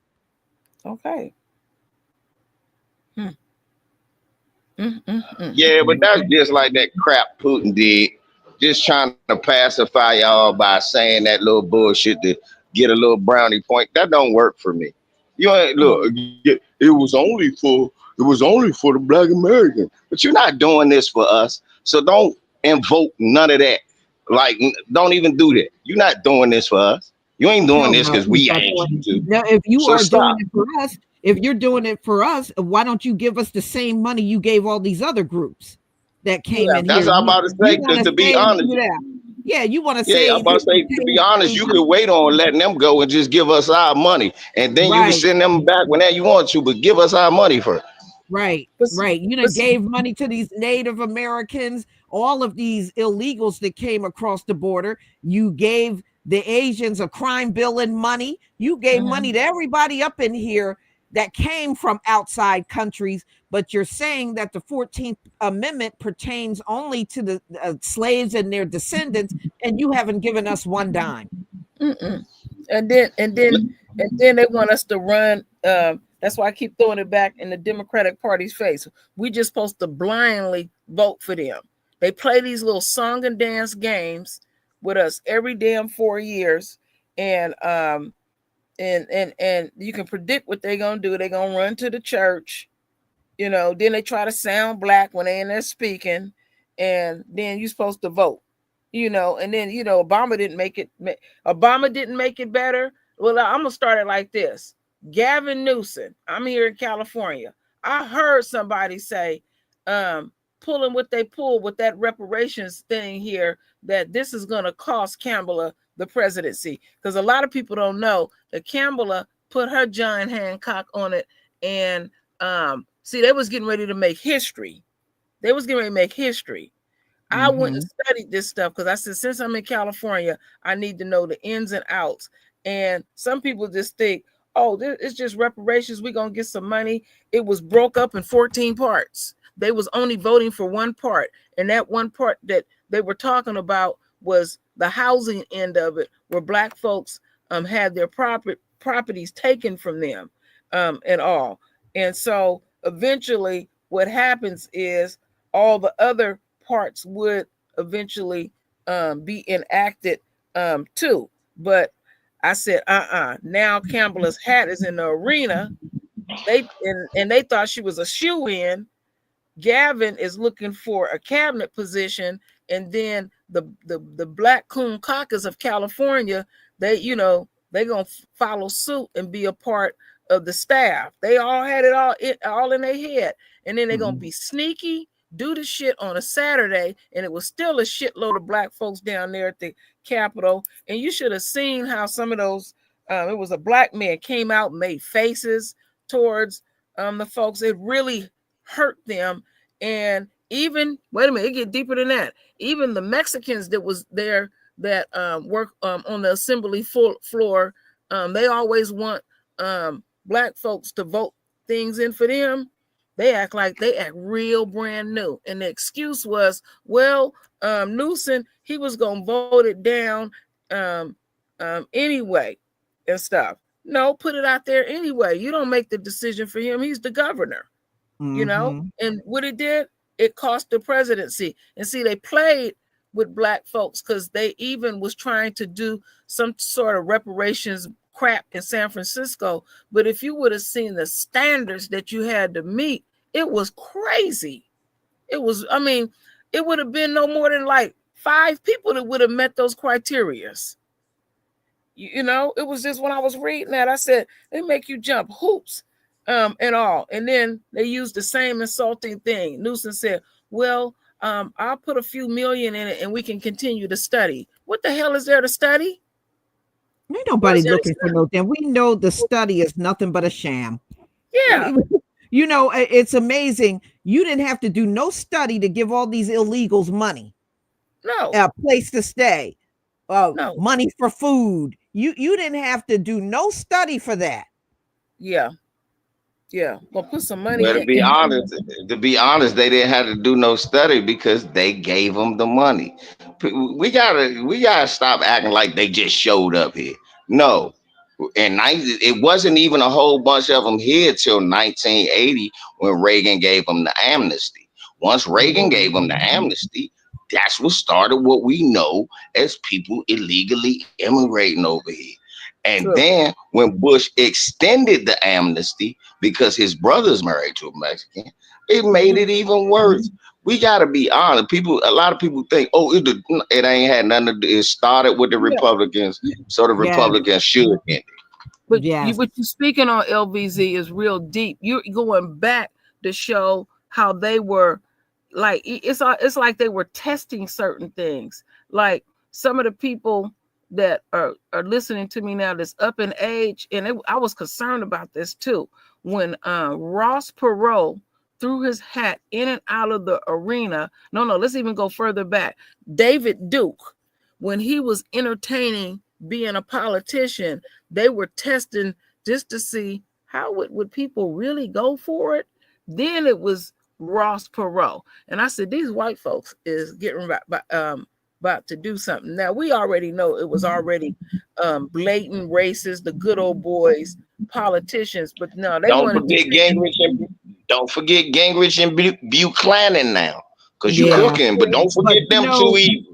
But you know, that's why, that's how you shut them down. Because I've mentioned that too before, how Reagan gave amnesty, because a lot of these MAGA fools and even Donald Trump, they try to act like all of this illegal stuff is the Democrats, but they are for full participants in it too as Republicans. Don't let them fool you. These Republicans, they got these MFers in their house working as maids and stuff. So don't let them think, don't believe for one moment that they are not full participants. They absolutely are. They saying one thing, but doing something totally different. So let me finish up what I'm saying. So they were testing to see if folks could really handle a blatant racist in your face like Trump, just saying any and everything. And they even did a test vote with David Duke. You know, they was like, oh, he didn't change his ways and all that kind of stuff. And I was saying, okay, there's something going down. I don't know what's going down. I couldn't see that deep into the future, but what's really going on? What are they really saying? Okay, now we are in real time. We are in real time when it comes to this stuff.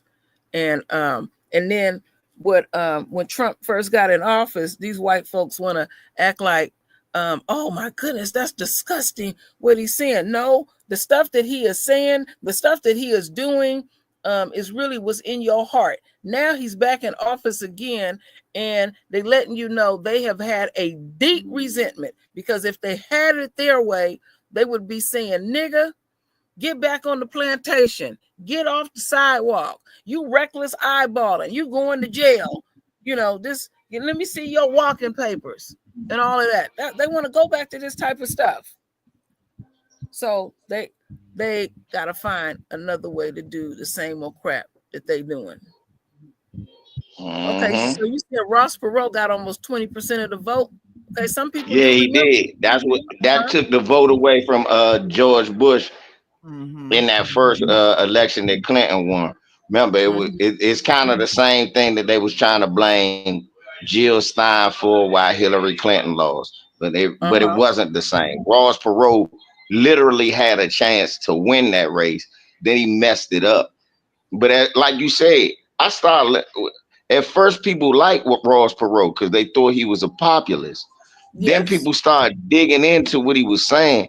And a lot of the people were like, no, this motherfucker just a racist. Yeah. But I really felt remember like when he picked that old ass Admiral as his running partner, he couldn't hear nothing. That was so funny. He was like, who said, say that again? I didn't have my hearing aid on. We were just cracking up. And then he couldn't talk. Remember, he was like, that man looked like he was 90. That man looked like he was 90 years old. So you know what I was sharing a little bit with y'all because I wanted to see statistically how many white pilots there were, and they were saying it was more than 90% male. So to expand their program, what they did with all of the stuff that they did, they enacted more aviational programs like the Black Air. Okay, they got the Black Aviation Professions, the Latino Pilots Association, the Professional Asian Pilot Association to expand it. They put funding in it, and even with doing all of that, look at those numbers. Those numbers are still disproportionately. I don't care what they let's say Trump and them wasn't in office, and they're gonna in every state hire us. It's still gonna be lily white. That's how much they have saturated stuff, and this stuff has backfired. Like what Lisa was showing, where white women are disproportionately losing their job. I said that the other day when we were doing the breakdown. I was like, wait a minute, did they think that through? Did they really think that through? No, they seriously think we are the face of DEI, just like welfare. Remember when Donald Trump was in his first term and he thought most welfare recipients were Black people, and somebody had to tell him, no, they're white people, and he looked shocked? I remember that. Yeah, I was saying I remember that. I said, this dude is so dumb. He don't. Obviously, he didn't remember that because you see what he just tried, and then you saw that lady was crying because she was about to lose her SNAP benefits. Ooh, Lord, wasn't she putting on a performance LVZ? And that's the face of SNAP. That white woman. She gets more SNAP up in here than anyone else. That's true. That lady was going off. Yeah, I had to only do a segment because she was F-bombing all through the darn thing. So I clipped it and I had to add the beeps in there. And then they get other stuff that people don't be knowing that you can get through the welfare department. I found out that that they can get a lifetime bus pass to ride all public transportation. Like up here in California, you can ride the BART system, Samtran, AC Transit, on all these different towns up here in the Bay Area. And all, they can get a clothing voucher, they can get a furniture voucher. And Lisa told you, you don't even have to be on welfare. A white woman was getting a bunch of cars. I'm like, damn. When they tell them one of their own, you can't have no more cars. Damn, how many cars did she get? Goodness. It's a lot of things out here. When one of them gets some housing and they don't have no furniture to put in it. I personally know of a woman. It was a cheap furniture company called Rams. They gave her a voucher to fully furnish her house with that little cheap ass furniture. One of us ain't doing that shit. They telling you go to the Salvation Army. That's what they telling you. Go look here. You better go to the thrift store and buy your stuff. We ain't helping you. Get on out of here, Blackie. Yeah. No. They will. I knew of a family that was hitting it hard. They did get a place on Section 8. They didn't really have much furniture, and they did get furniture donated to them. It was all used. All of it was used. Them women like her to be screaming and hollering, get brand new stuff. I lived next door to a white girl that had a family sponsor her out of Tiburon, California. Okay, Tiburon, there's some wealthy people there, and all she had to do was fill out a paper and put her clothes size, her children clothes size. They came to her house, brought a tree, decorated it. Then they had a caterer bring food to her house on Christmas ass day. Yeah, they did that for all of those Ukrainians that came over. If you remember, they were offering second houses that they had rent-free to them. They was doing that at my job. No bull. I came in one day and my boss is like, hey guys, we got 2 kids we adopted for Christmas. I said, I don't celebrate Christmas. She's like, well, LeVar, you can get kids. I said, are they black kids? She said, one name is Ethan and the other one, I said, so yeah, they ain't getting nothing from me. I'm not giving, I don't know too many black kids named Ethan. So Ethan is gonna be asked out on Christmas. Yeah. If Uncle B gotta give him something. Well, LVZ, that white woman that lived literally next door to me, she had went on the Phil Donahue show, and she had said because she is an activist and had 2 children, that the state of California should pay her to go out and do her activism. Sure did. Sure did. But it's hard for me to be mad. You want to know why? Why? Cause how I'm be mad? We talk about the white government giving white people money. Meanwhile, Oprah black ass was doing the same thing. She could have gave us some money. Oprah whole TV show was just like the welfare office, giving white people cars, houses. Look, for real, think about it. If they didn't get it from the welfare, they just come on TV crying. Oprah go and do it. Now let me get on TV, get the crying. Oprah won't send me nothing but a job application. Talk about nigga get a job. LBC, I seen a segment once where Oprah hired a white girl right on the spot. I seen it with my own eyes. I'll never forget it. Right, like, but LVZ offered to move over. No, I need a white moving company. I don't need no blackies moving me. It's hard for me to be mad. Be mad at the government doing that when we got black folks who do the same thing, who got millions of dollars, and the first thing they do is give money to white people. I've never had a problem with people looking out for their own. I don't have no problem with that, but stay out of our business. You know, like I was listening to Farrakhan talk, and he was the Nation of Islam was doing business with Gaddafi. This government gonna step in and tell them that who the Nation of Islam can do business with. You breaking up, LVZ, because I sure want to hear what you got to say. Oh, these people foul. I'll wait. Said that they couldn't take the money. Say that over the government they told him if he took the money, he could not come back home. Yep, that's what they told him. They told he better not take the money. They told him if he take that money, he better stay there. They would not let him take the money. Ain't that a nerve? And he was like, what this got to do? He was like, well, they was like, he's a terror. He was like, well, no, he giving us money so we could build a mosque. That don't got nothing. Y'all relationship don't got nothing to do. They tried to make Farrakhan like he was a damn terrorist working with Hamas because Gaddafi offered to give him some money. It wasn't like he was begging for it. He offered to give it to him. Well, that's not the only thing. He also offered to arm Black America so we could fight against all this racism. You know they didn't like that. But the Nation of Islam did do business with them, paid them back promptly, and then the next round they wanted to open up open up a business making their own hair care product, and that's when they the government stepped in and did did their mess. And I said, this country is something else.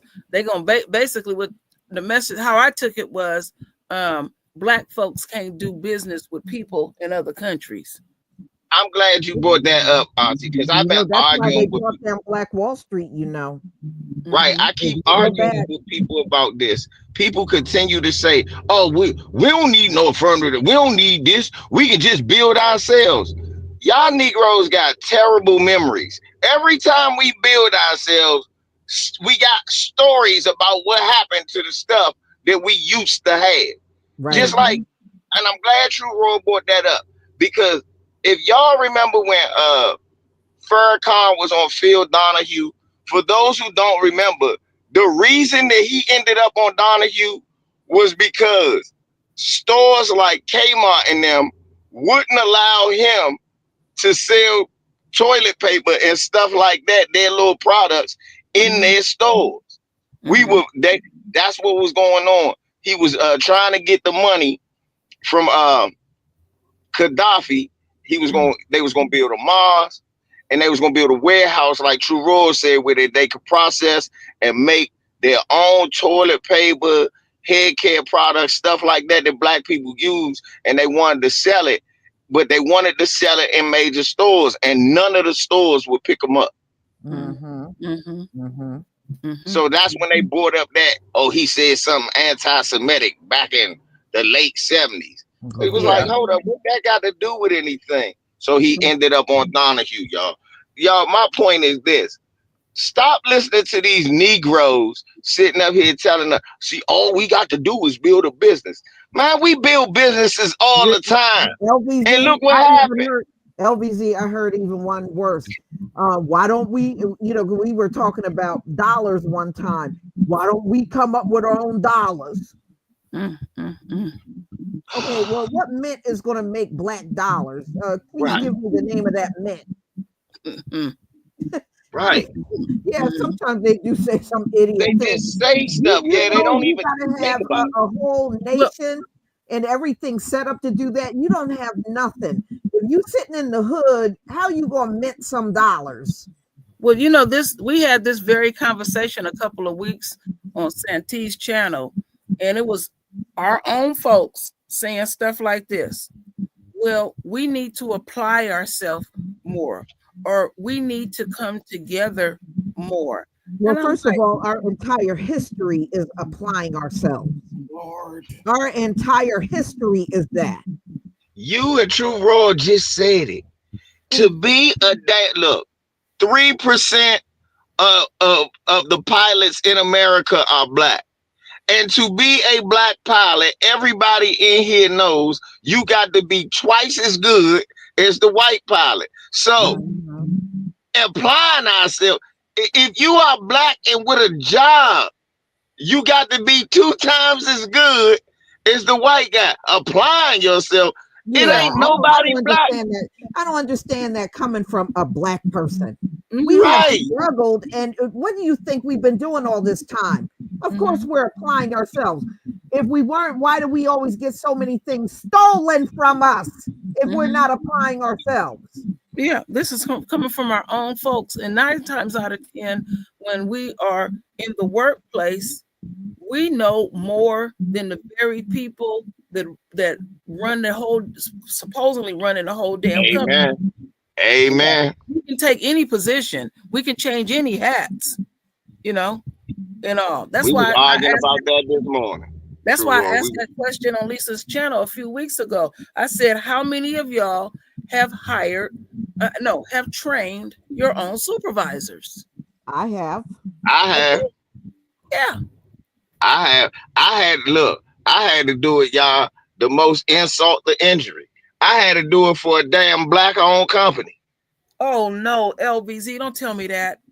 Yeah, I would work working at the movie company. Lord have mercy. The Black-owned company that I would work when I first. That's how I became a supervisor. Because that day, his wife cussed him out for doing that. What happened? He hires the white boy. Keep in mind, I've been there 2 years. He put the white boy with me. Tell the white boy to do everything I say. And then 2 weeks later, the white boy was a supervisor, and I was still LeVar. I was like, hold the fuck up.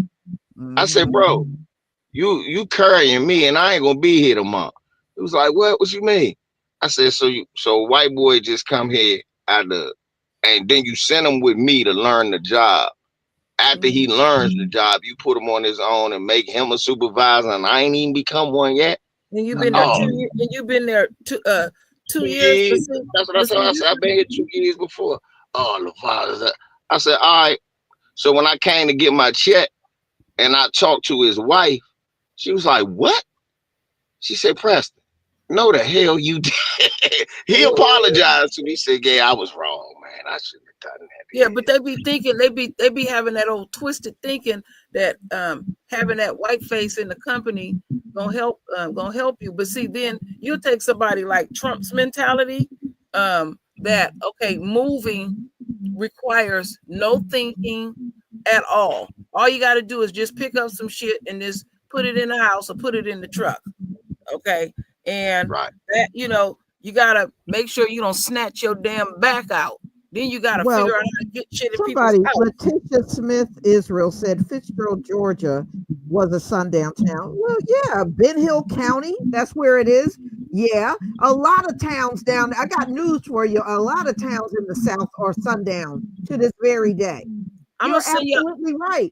In fact, it never integrated. Even in Irwin County, where my father comes out, there's still a white side of the town and the black side of the town. It never integrated. And you think that's a lot of towns in the South never integrated. They are still very much segregated to this very day.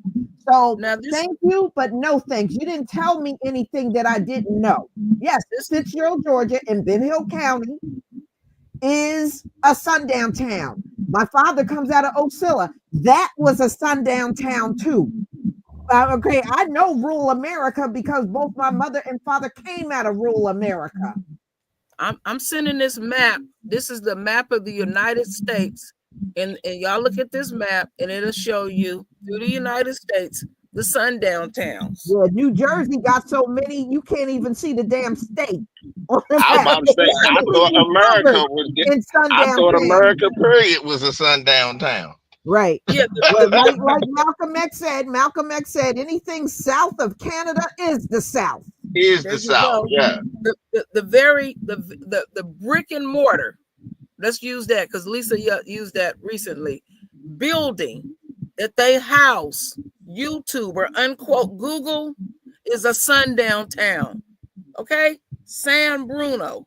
When my parents came here in 1968, they told my parents, don't go, or if they say South City, don't go to South City. It ain't never changed.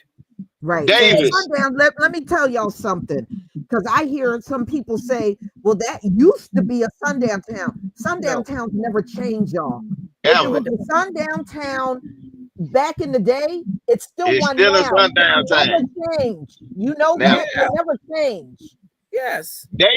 Davis right there, True Roll. Up there north of Vacaville. That's a damn sundown town. Right. So I've heard a couple of people say, oh, well, that used to be a sundown town. No. Once a sundown town, always a sundown town, y'all. Now, it never changes. LBZ, because I know what's up there in Vacaville. That damn prison is up there. Dang all right. And north of it, it's like 3 sundown towns north of Vacaville. Vacaville is a white supremacist town. Davis is a sundown town. It's a redneck city. Redneck. Yep. All that up in there. There you go. So there's no such thing as something used to be a sun. There's no such thing. That's like saying the white man used to be the devil. It's one now. Listen. That's like saying the white man used to be the devil. No, he still is. But True, he used to be the devil. He still is. Yeah, that never changes. Always remember that, y'all. When somebody try to tell you something used to be, no, it never changes. Never. No, it doesn't. And then that's why I keep throwing back, and I have to keep repeating myself. California is not a Liberal. Democratic state. It is so many racist Republicans up here Town. Yeah. and all, and Honestly, they want you to think this place is so progressive, so liberal, and all of that. They're not that. Well, They're to not be that at all. honest, Shirley Salone, you brought up a good point, because when all that stuff happened in Asheville, yeah, they were coming on video. Them white folks, oh, Asheville ain't like that no more. We're a Hallmark town. We ain't like that. I said, why don't you come and we'll show you around? I said, it's a trap. You got to be stupid if you are a melanated person and you're going to go to some town that's known to be sundown and some white person on a video telling you it ain't like that. Yes, it is. all It of ain't it. strange. Lisa, did you use the word Hallmark?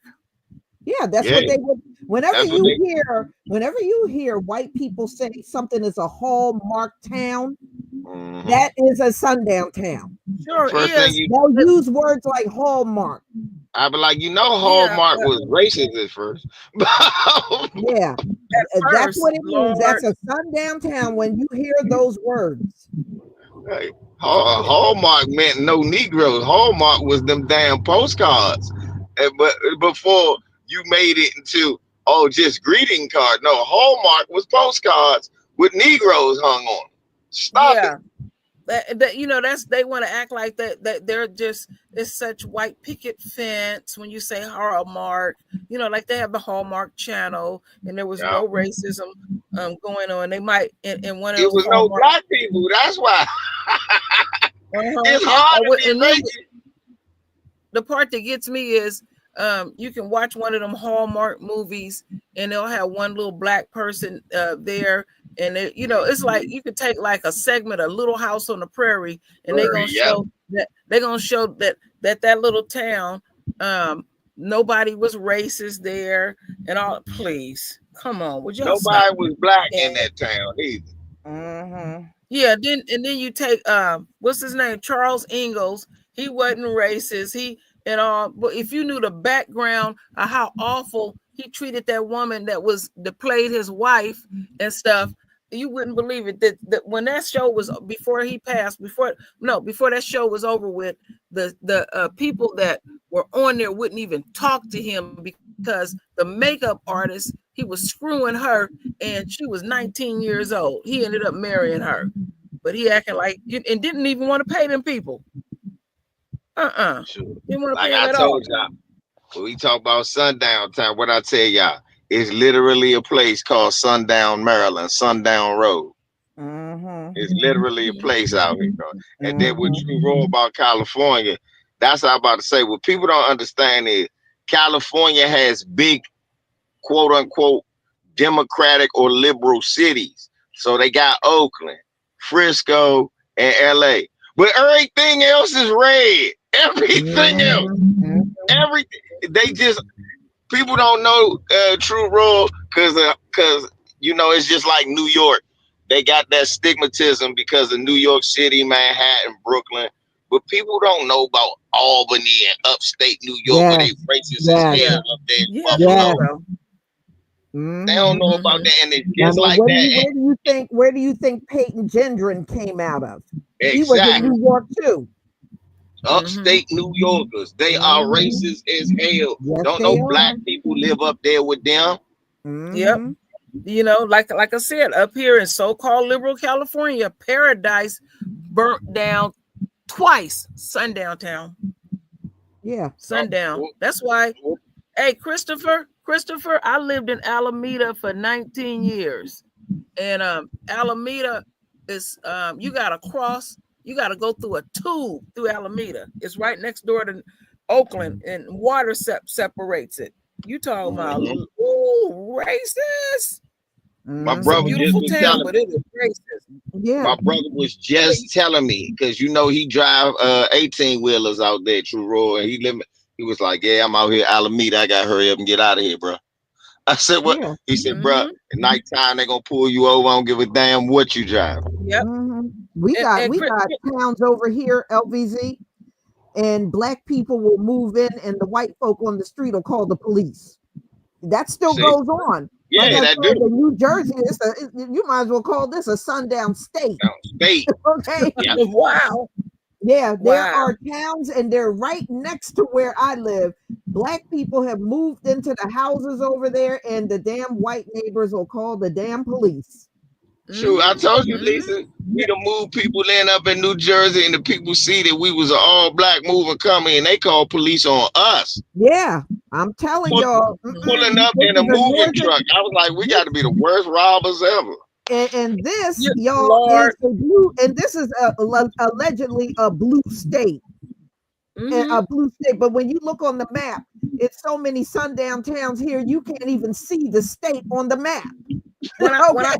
I first moved to Alameda, the police was called on us too as well. We were moving in the last of the stuff at night, and you see the damn moving truck, door is wide open, the back door open, the front door open. We getting boxes and shit in.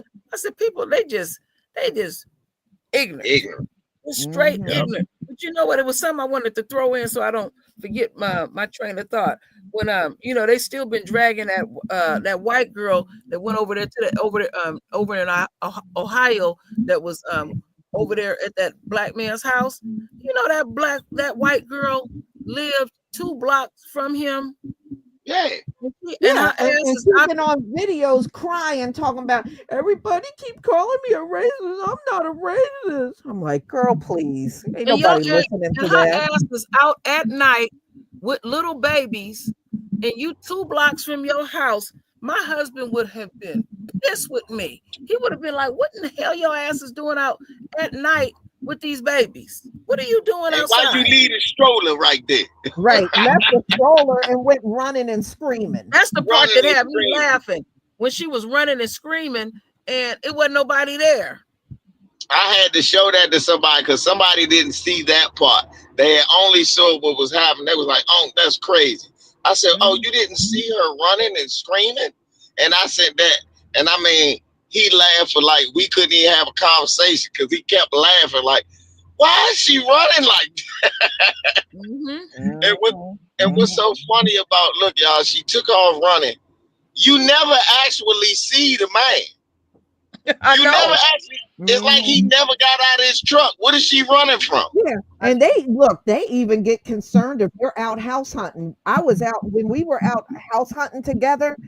This woman came up to us and said, oh, y'all gonna buy that house over, white woman being nosy, y'all gonna buy that house over there? I said, we're just looking. I said, what's it to you? You mean to tell me you came all the way out of your house just to find out if some Negroes are gonna move into your neighborhood? And you should have seen the look on her face. She eventually went back in her house. They can't help this. And we just out looking at houses. I mean, that's how bad it is. But you know, this place is jacked up due to racism. That's why America's so jacked up to this very day. Lisa, remember when we was on the phone a couple of weeks ago, and me and my husband had discovered, while I'm talking to Lisa on the phone, somebody then threw bags of shit around in front of our house and around our vehicles, right? Okay, so they did that for a couple of days. Well, directly across the street from me is a black family, and their house is even bigger than ours. Real nice place. They throwing shit over there now. That's what it's about. Yeah, that's what it's about. Yep. These colors got bigger houses than me. Yeah, exactly. Yeah, and then she just her daughter just recently got a real nice SUV. And you know how they feel about when we get they still believe we shouldn't have anything nice. Yeah. Well, Christopher, you must be from California, because that last town that you mentioned, I live right next door to. Yeah, the naval base, my dad used to work there. That base is dried up. They got a few little businesses there and stuff, but there ain't nothing going on in Alameda at all. But as far as I'm concerned, they might as well put KKK when you see the United States. Ain't nothing change. They just do it in a different way. Because I be hearing our folks talking about, oh, we done came a long way and all. No, see what you were talking about is maybe you individually then came up financially, but I'm looking at the overall Black race here in America, and ain't nothing changed. No, you know what? Listen, True Royal and LVZ, in my state, there's some Africans that have moved here, and they done got caught up in the racism, and then they be on the news crying. I can't believe this happened. I said, get on my nerves. What the hell? What the hell did you think the United States was when you moved here? Right. Where did you think you came to? We had it happen a couple of times, and they would make the news. One got harassed by the police, and he on the news. This African guy is on the news crying, boo-hooing. I can't believe they treated me like this. I was like, man, do you know where you are? What make you different from George Floyd? What? What make you different from Mike Brown? How are you different from Freddie Come Gray? on, man. It's like, do y'all pay attention before you leave out of Africa? Do you pay attention to what's going on in the U.S.? No, I don't want to know. Wow. I don't want to know. Don't tell me about no racism. I work hard.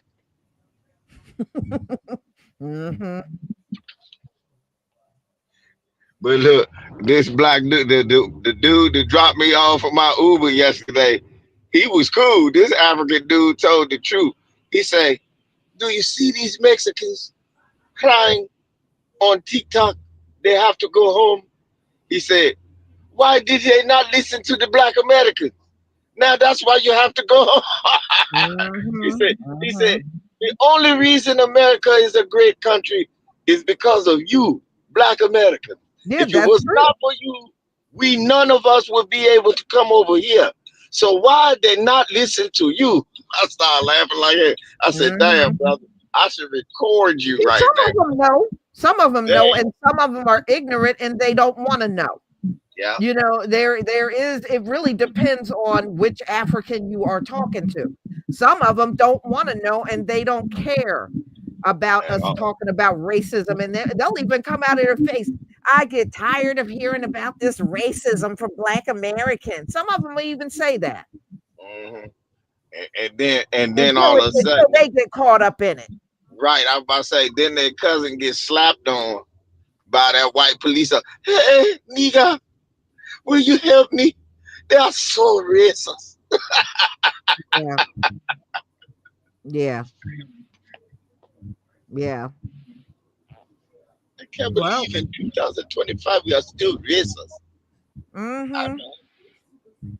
Yeah, well, I mean, as long as it's passed down like money from one generation to the next, is always going to be here. Yep, that's the truth. Thank you.